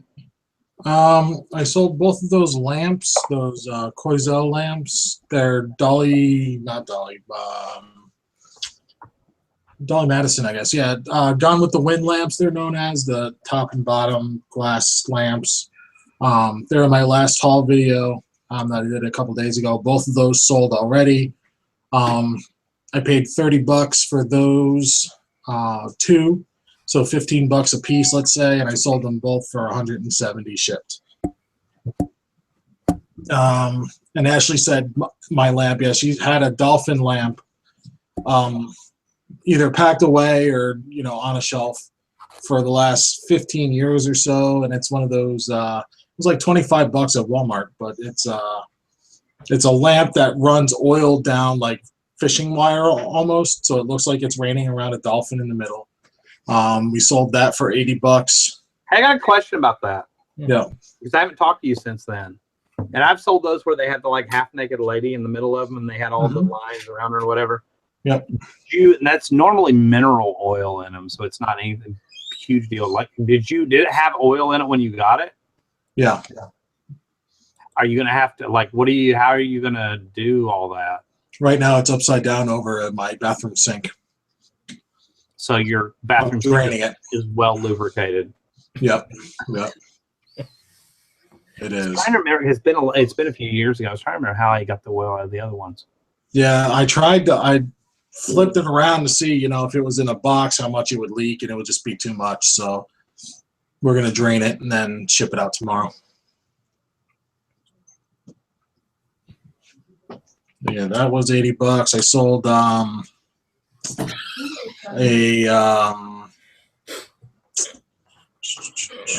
Scored a 6-pack of Zima.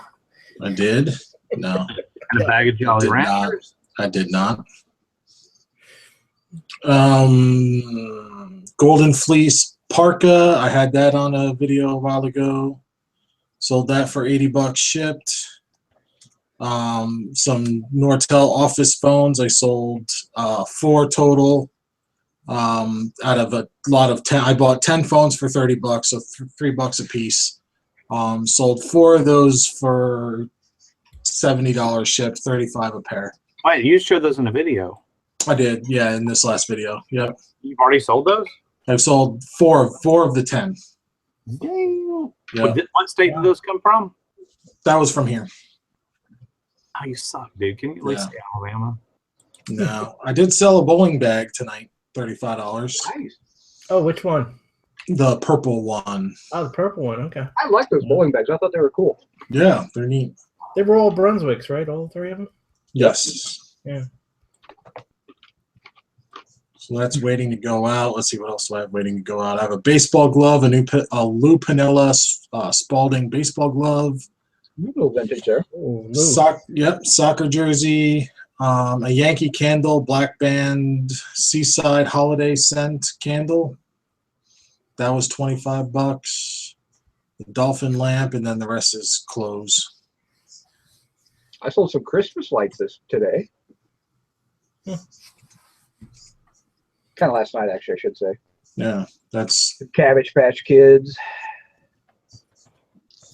Some camera equipment.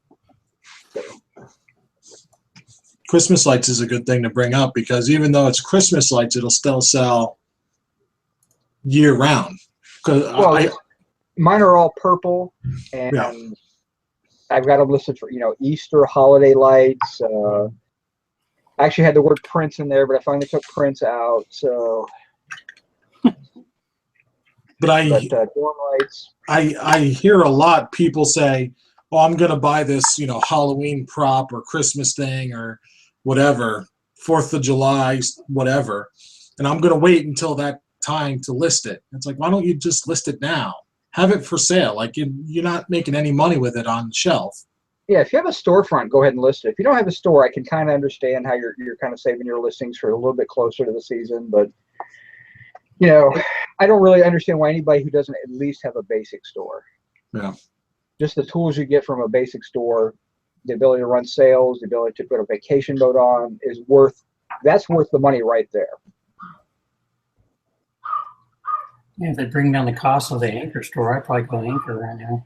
Yeah, that's the only thing. I was sitting there kind of contemplating that last night. I was looking at the cost of the Anchor versus the cost of the premium, and it is such a huge bite to go from premium to Anchor. I'm this close. And Eric, you and I have talked about that a lot lately. It's just the cost. If it was about $100 cheaper, it'd be a no-brainer. Yeah, I added up last. I'm spending about $60 extra a month in listing fees because of my premium store level. So so you add that together. Now I'm spending $130 a month for my store fee. So I've got a little ways. I got about probably triple the size of my store to get to that Anchor. Makes more sense to have an Anchor store at that point. But I mean, consequently, to get to that level, it's just more money rolling in. I mean, yeah, You should just come out with a Premium Plus store instead of raising fees. it'd be nice if there was a difference between put another level in there. Yeah. Throw me another. I don't care about instead of customer 10,000 service. listings, give me a 5,000 listing store. I probably would upgrade to that fairly quickly. I would upgrade to that within the next 200 or 300 listings then. Because I'm on a 10-day relist for everything pretty much. So I mean, I got 500 items in my store, so every month I'm listing about 1,500 items plus my 200 sales, so 1,700 items every month. Yeah, I just crossed. I don't think I'm crossing the 1,000 Yeah. threshold. Jack Smack said he went ahead with the anchor because at the end of the month, if he hasn't used all 10,000 listings, he just ends all his fixed price items and relists them. Went ahead with the anchor store because at the end of the month, if I haven't used all 10,000K. Did you answer LB Looper's question? I was out of the room. I'm sorry. That's kind of where I'm at. 10,000 is overkill, but I do it 7 to 10 day listings. So, Yeah. LB Looper, no, we did not. Go ahead.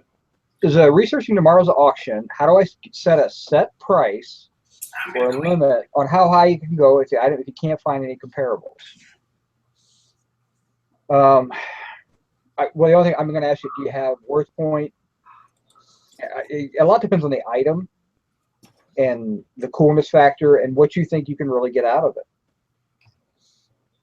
You know, it's hard to tell, without knowing what the item is, but for me, if I'm buying something that I don't really know what it is, I know what I'm going to ask for it, and you may make a bad buy. But if it's a super expensive item, you never know. Yeah. And Brian just spent $500 and some odd on slides. He's kind of running the numbers. There's probably no comps on that guy for slides, or maybe there's a few, but he probably could have spent like $380 if it wasn't for us, by the way. No, because I wasn't the only one bidding him up. I stopped bidding at $450 and he went over $500, and I threw that last bid in to try to steal it, and he was obviously higher than that. So yeah. I didn't drive him all the way up. He got driven up by other people. So I think it's all gut. I mean, gut experience. You call it what you want, but yeah. You know what? Sometimes you got to take a risk and throw some money at something, and maybe you hit the super home run. I think your gut is determined by your. Did we run Jeff off? No, he had to go. He had to go. Well, he said somebody he had to go poop or something. I couldn't understand what he was saying there, but he says he's going to go run and eat and stuff. I think he had to go poop. So. Jack Smack says ending and relisting kills your sell-through rate if it's not factored in. So if you take that route, make sure you recalculate for your jaw drops. You know what? I have stuff that's on 10-day listing that sells on a regular basis, and it just picks right back up. Yeah. I think it depends on the item. I tell you, what could hurt you though is if you have constantly, if you do like a 30-day relisting or good to cancel, your items can get stale very easily. Especially if it's a slow seller, and it just doesn't, it's not going to sell. Because it's suddenly you're depressed in your listing because it's not new or it's not ending soon. 10-day listings has done tremendous help for me in my story. But what's your item, LV? Maybe we can give you maybe the experience here can tell you kind of how much you should spend on it. I think he said some cool old garage advertising, the kind of signs that would stick to the inside of a window, like vinyl, I guess.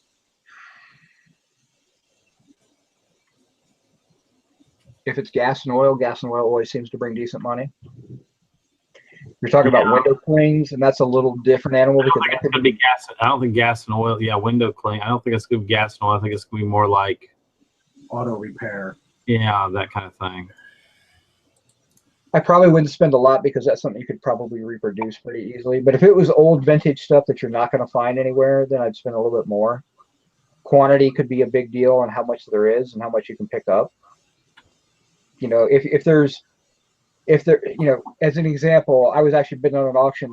They had old cool cigarettes signage that were actually the type of signs that you would hang in a window, like the plastic signs. So you can say, "Hey, we sell cool cigarettes here." And I was bidding on 4 separate lots because if I won one, I wanted to win them all because I wanted to be the only guy that had them. So sometimes you got to factor that cost factor in. Is sometimes you got to buy them all just to make sure that you own the market on them. Yeah. I mean, I think Jim, we were talking about one of the items that you had in your store was the Property Brothers gnomes. Right. You couldn't make the deal. The guy wouldn't make you the deal on all of them, and now you're competing against every other seller from North Carolina has those exact same items. Atlantic Imperial Power Mate. Tires and batteries, I think. Oh, was it Atlantic Imperial? Tires, Atlantic Imperial Power Mate. Yeah, it sounds like something tire related. Yeah. Great graphics though. Yeah, but the thing is if you can reprint that stuff today, and you know the vintage factor isn't really there on those because it's so easily done. I mean, Jeff could make you up some new ones. Atlantic motor oil. It's it's probably pretty cool. Again, be the only seller and you can set the price on it. Right. I wouldn't expect to get more than $10 or $20 for each one though. Right. So I guess it would depend on how many are there. Jack Snack's asking if any of that stuff is copyrighted, can it really be reprinted? If it's so old that it's not in existence anymore, then people can reprint it all they want. Right. Who's going to sue you?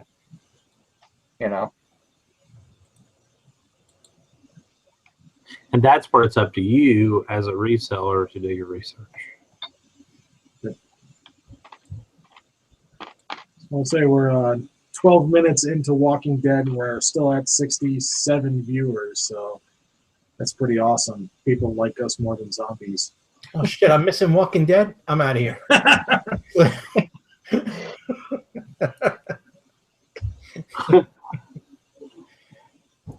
I've seen 3 episodes. Oh, Eric, you annoy me sometimes so much. I just don't watch TV. I played the video game, but just the demo version.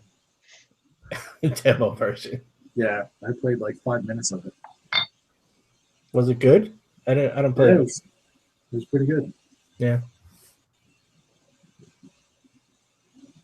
LB Looper's multitasking, watching them both. Yeah. Walking Dead means an I8. Actually, I like that. Can you imagine a zombie driving in one of those brains?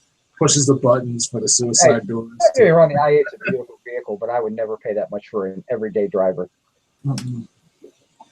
The Walking Dead game. $4,000, $4,000 or $5,000 car is my backup driver. That's my toy, and I don't drive it every day, so I wouldn't drive a $150,000 car every day either. So, Yeah. Struggleville needs to get his ass in here. Yeah, I can send him a link if he wants one. yeah. Get him in here. He ain't gonna come in here. I gotta open up Twitter. He's too good for it. No, I'm just kidding.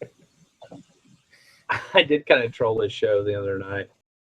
I mean, when I say troll, I did it under my name, obviously. It's like, I forget what he was even talking about. I was just giving him a hard time. I don't really watch the resellers.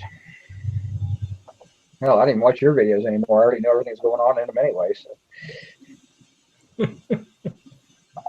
Yeah, I did. I posted a video today with 23 minutes worth of no audio in the middle of it. So go watch that.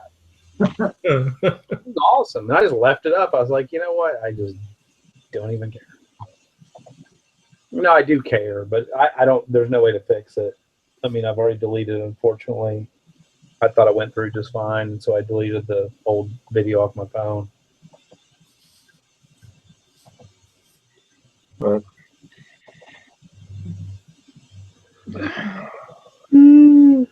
what time are you making that trip tomorrow, Jason? Is it tomorrow, right? You got to go pick that stuff up?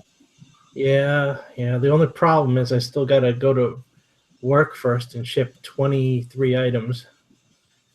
Don't you have all those at home? No, they're not. They're all at the place. Oh, I thought you had them all at the home. Nah. So. Man, those are quick ships, though. Yeah, they're quick ships, but still. Aren't you flat packing most of those? What? Aren't you flat packing most of what you sold? Yeah, most of them, yeah. Still probably take at least an hour, Hour, then a 4-hour drive, and then. And I just got to make sure I'm back by 8 o'clock before the snow starts, Well, you got to remember you're driving into the snowstorm, too. No, it's going south to north. I'm going west and then back east home. I thought it was coming down out of off of Erie and across the top of Ohio to No, that's not what I heard. But I mean, I got to check it again, before I go to bed. Yeah, you got all-wheel drive. Who cares? Yeah, it's a long fucking drive. I'm so damn tired. Just take Timmy with you in case you get stuck in a snowbank. You got something to eat. Yeah, true. Some water. Maybe something like warm, like a moving blanket I got in the bag. Yeah.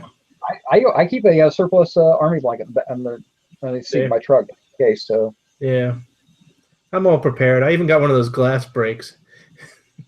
nice. Belt cutter. You should drive off into a water hazard somewhere. Yeah, you know it. I mean, you could turnpike most of that until you got to get off and go up into State College. I mean, that's the only thing that's going to suck. Yeah, it's I forget the route number, but it's exactly that's going to be the longest part. So, and then when I get there, I have to take it all apart and stuff because there's no one to help me. I'm telling you, I can guarantee you're going to spend another $300 or $400 there while you're there. I hope so. I guarantee it because I think that guy's got some really good stuff that's just sitting there waiting to be done, something to be done with it. Yeah, I'm definitely bringing plenty of extra cash. That's for sure. You bringing your gun too, just in case. More like a rabbit's foot. I want to get lucky.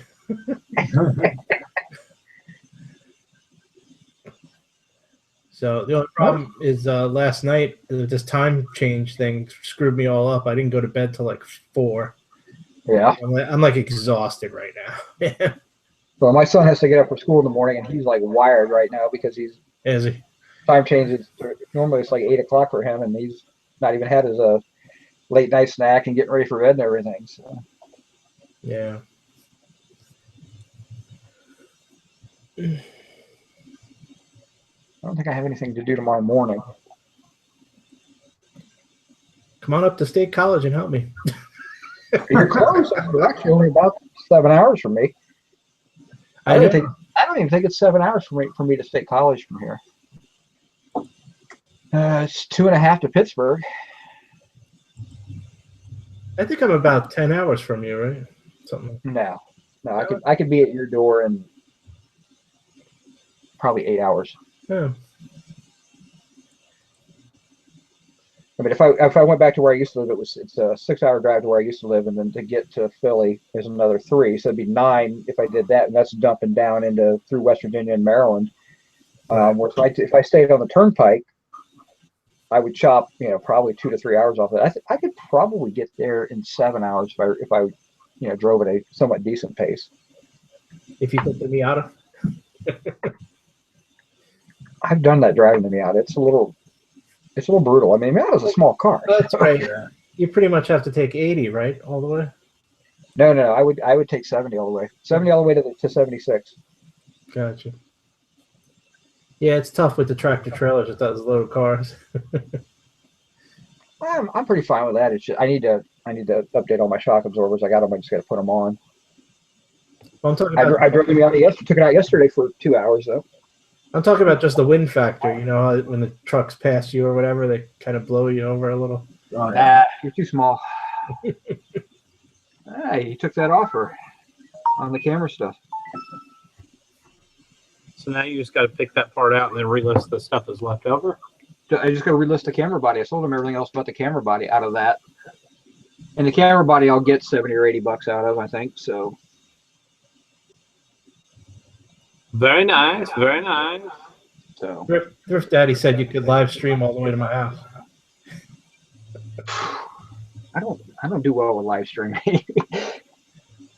And he wouldn't like knock on the door or anything. He would just like live stream through my windows at that point. Yeah. I think Jessica's home. Yeah, there she is. Okay.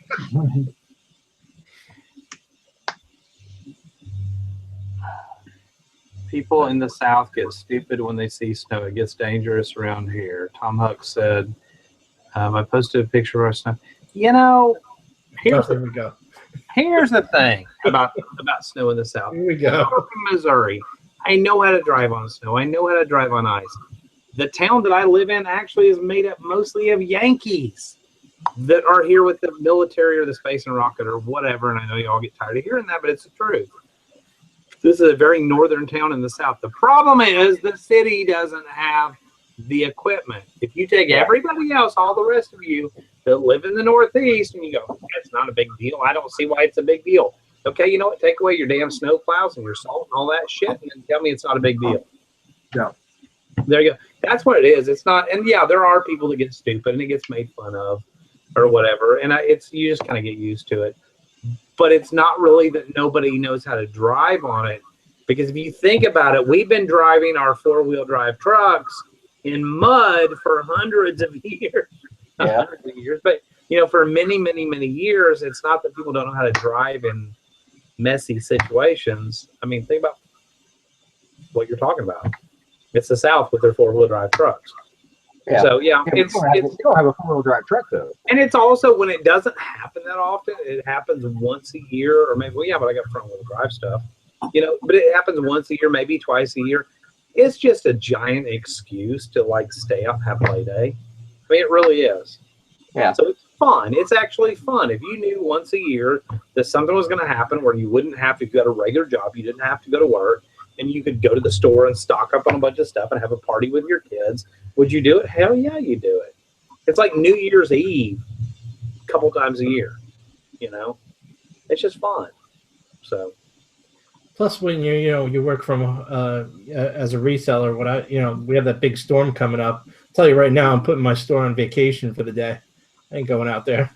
Yeah. That's right. That's right. Don't do it. For me, I don't really care. I just, like I said, still run the post office.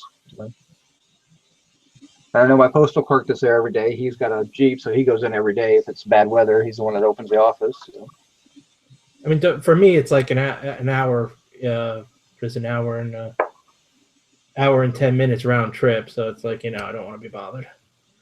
An hour and 10 minutes to the post office? No, to the warehouse, the shop, whatever you want to call it. 35 minutes each way. But, so I don't want to find one closer to your house? What? You couldn't find an ex-massage parlor somewhere close to your house? No, I'm in an expensive area where I live. Ah, okay. Yeah, there's nothing I could get cheap enough here. I'm too close to the Jersey border. As soon as you start breaking away from that Jersey border, it gets cheaper and cheaper. Yeah, that's true. Yeah. Yeah, it's literally west. I can go over into Delaware, cross the bridge, get into Delaware, and probably found cheaper stuff there. Still fairly far. Plus, right now I'm just driving a couple of country local roads. It's like easy peasy. No. Dusty's got his mischievous face on now. He's about to write something.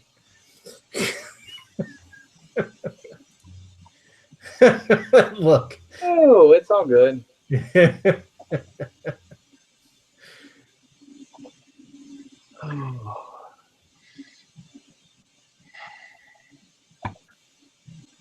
So Jim apparently ate dinner halfway through the show. No, I just had some cheese. Some cheese. Did go with your wine spritzer? No, my wife gave me an actual glass of wine. Oh, wow. She upgraded you. She gave me a full glass, and then she tried a glass and didn't like it. So now I'm working on her portion. What was that? It's wait. Was that originally like a to-go cup from the Italian place the other day, and then she poured it into a glass? No. Okay. But I will say I have had a glass of wine out of a Ringling Brothers Crown cup, like that you would buy from the circus. Because when you have kids, you do what you gotta do. So what is the Menage a Trois? Which one? Red Blend. See, I almost got that one, but I got the 2015. Yeah, I got the midnight instead. Yeah. How was that one? It's nice. Goes well with cheese. It's good. I mean, there's a difference. If you drink good wine and you have good, decent cheeses with it, it's a huge difference in drinking. I like wine as long as I have some cheese with it. Yeah. It makes a big difference. Because I don't normally drink wine, but you give me the right cheeses, give me a couple of 3 or 4 different types of cheeses, and I'll drink wine all day long with that stuff. Because it's just it makes the wine taste so much better. Yep. Well, I had my wine with Kraft extra sharp cheddar. $2.99. I thought you were going to say the spray cheese on a cracker. He's got whiz and wine.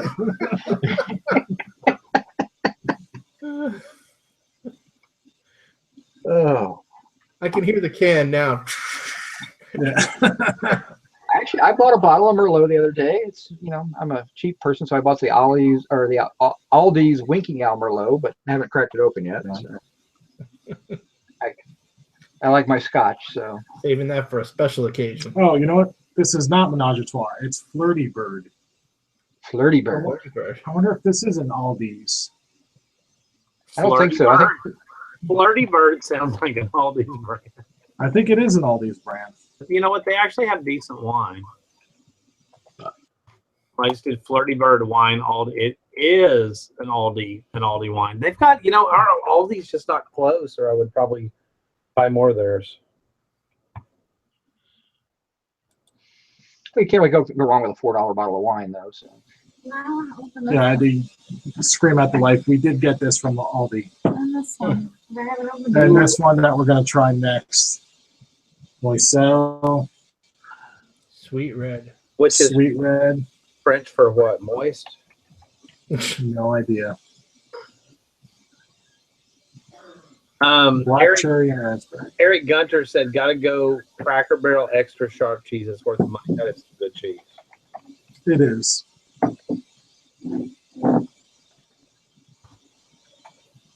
We did pick up. Reselling is actually an Aldi as well. They have some really good. Yeah. They have some like freaking $3.50 wines that are amazing. And Yeah. if you look online, actually have really good reviews.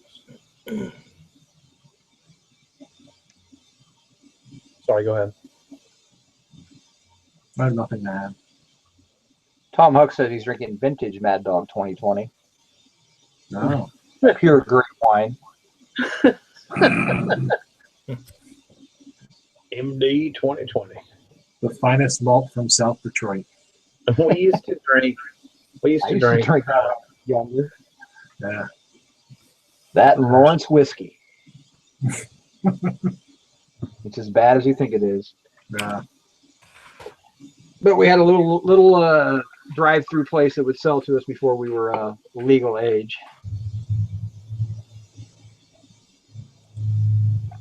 So Oh man. fueled many a party. I'm hungry now. Mm. All right. Well, we're down to 51 viewers. I think this is a good time to end the show. Jack Specs had picked up at the I-8, of course. Yeah. Oh, I got an offer. Yep. Sweet. Well, let's end it with a cha-ching. Maybe. Oh, Lord. Can I even ship it for that? This is one of those, oh my God, I forgot I even had that. Do I still have that? Guess we're not ending in a good note after all. No. You know what? It was actually a manual for a piece of construction equipment that has been literally sitting around. It's literally been sitting around for 6 months, and if I make $5 after all is said and done, I'm okay with that. I just want it gone. But I think there's a certain amount to that, like where you have to, you know, take offers on your slower stuff. You know, Oh yeah, I do. liquidate it for a little bit over what you have over in it, and quit trying to, like, I just see so many resellers. I want to, damn, they pay quick. There's so many resellers. That was actually really fast. But, you know, I see so many resellers that are like, my stuff's not selling. Quit feeling like your stuff is worth what you think it's worth. You know, look at the market. Obviously, the market sucked for mine. You know, it sucked for mine because it hadn't sold before now. You know? So it wasn't worth what I thought it was worth. I think there's a lot to the fact that the more sales you get, the more active your store looks, and it just seems to be that when you get sales start rolling in, it's just like, you know, I take a $5 offer, I get a $30 sale not too long after that. Yeah. I don't take that many $5 offers. But. Back to the. with Oh, go ahead. with the bowling bag I just sold, I was going back and forth with the lady. She started at $20. I came down to 30. She came up to 25, and then it sold for 35 to someone completely different. Yep. I actually sent a message in the middle of all that on the auction with the negatives to ask him why they were so grainy. I said, "Are these like grainy, or did it was just a bad scan?" And of course, he's responded back now after it's all actually already over. On the one that who was it? Brian the Oakbrook picker won them. He said, "Hi, we purposely make the images grainy so the internet thieves do not steal the images. In reality, they're very clear, good images. Regards, Leo." Well, Was that the Leo, photo? you should have put that in your damn description because I probably would have been on this. Was that the photos or was that the slides? That was the negatives that looked like they were in envelopes in a shoebox or whatever. Okay. So there's your answer to that. That's an example right there as a seller. Don't just throw your crap out there and put it grainy or whatever and not tell anybody why. I'm just curious how many images are actually there. I don't know, but Brian, if you don't want to buy them, message that guy and say, "I don't want to buy them, but I got a guy that will," and I totally buy them from him. That one was actually, what's that in the title? Hold on. It's 1,000 plus. It's 1,000 plus. And I think those are photos. I don't think there's a negative. Huh? Those are photos. They're not negative.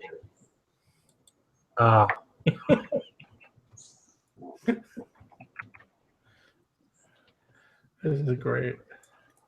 All right, Jim. Kill it. Sorry. That's cool. Whoever got him got a really good deal. Yeah. Because of somebody's failure to list them correctly. Like, hey, we made these grainy. You know what?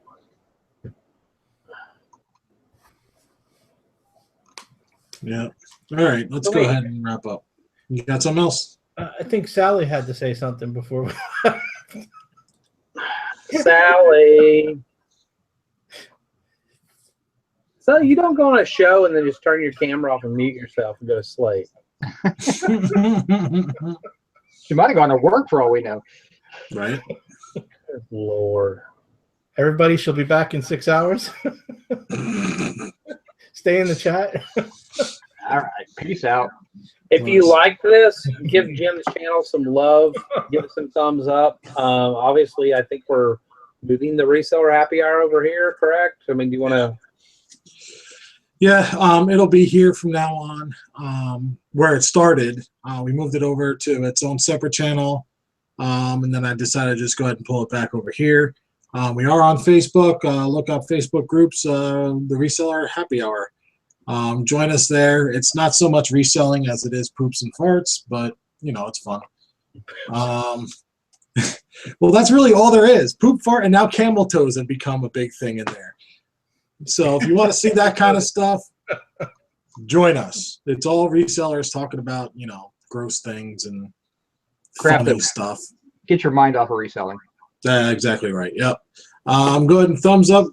Comment below if you're watching this after the fact. Give me a subscribe. That would be nice. And yeah, that's it. Anybody else got anything to add? Nope. No, let's get the hell out of here. Bye, Felicia. All right. See you later, guys. Good night, Sally. Night, Sally.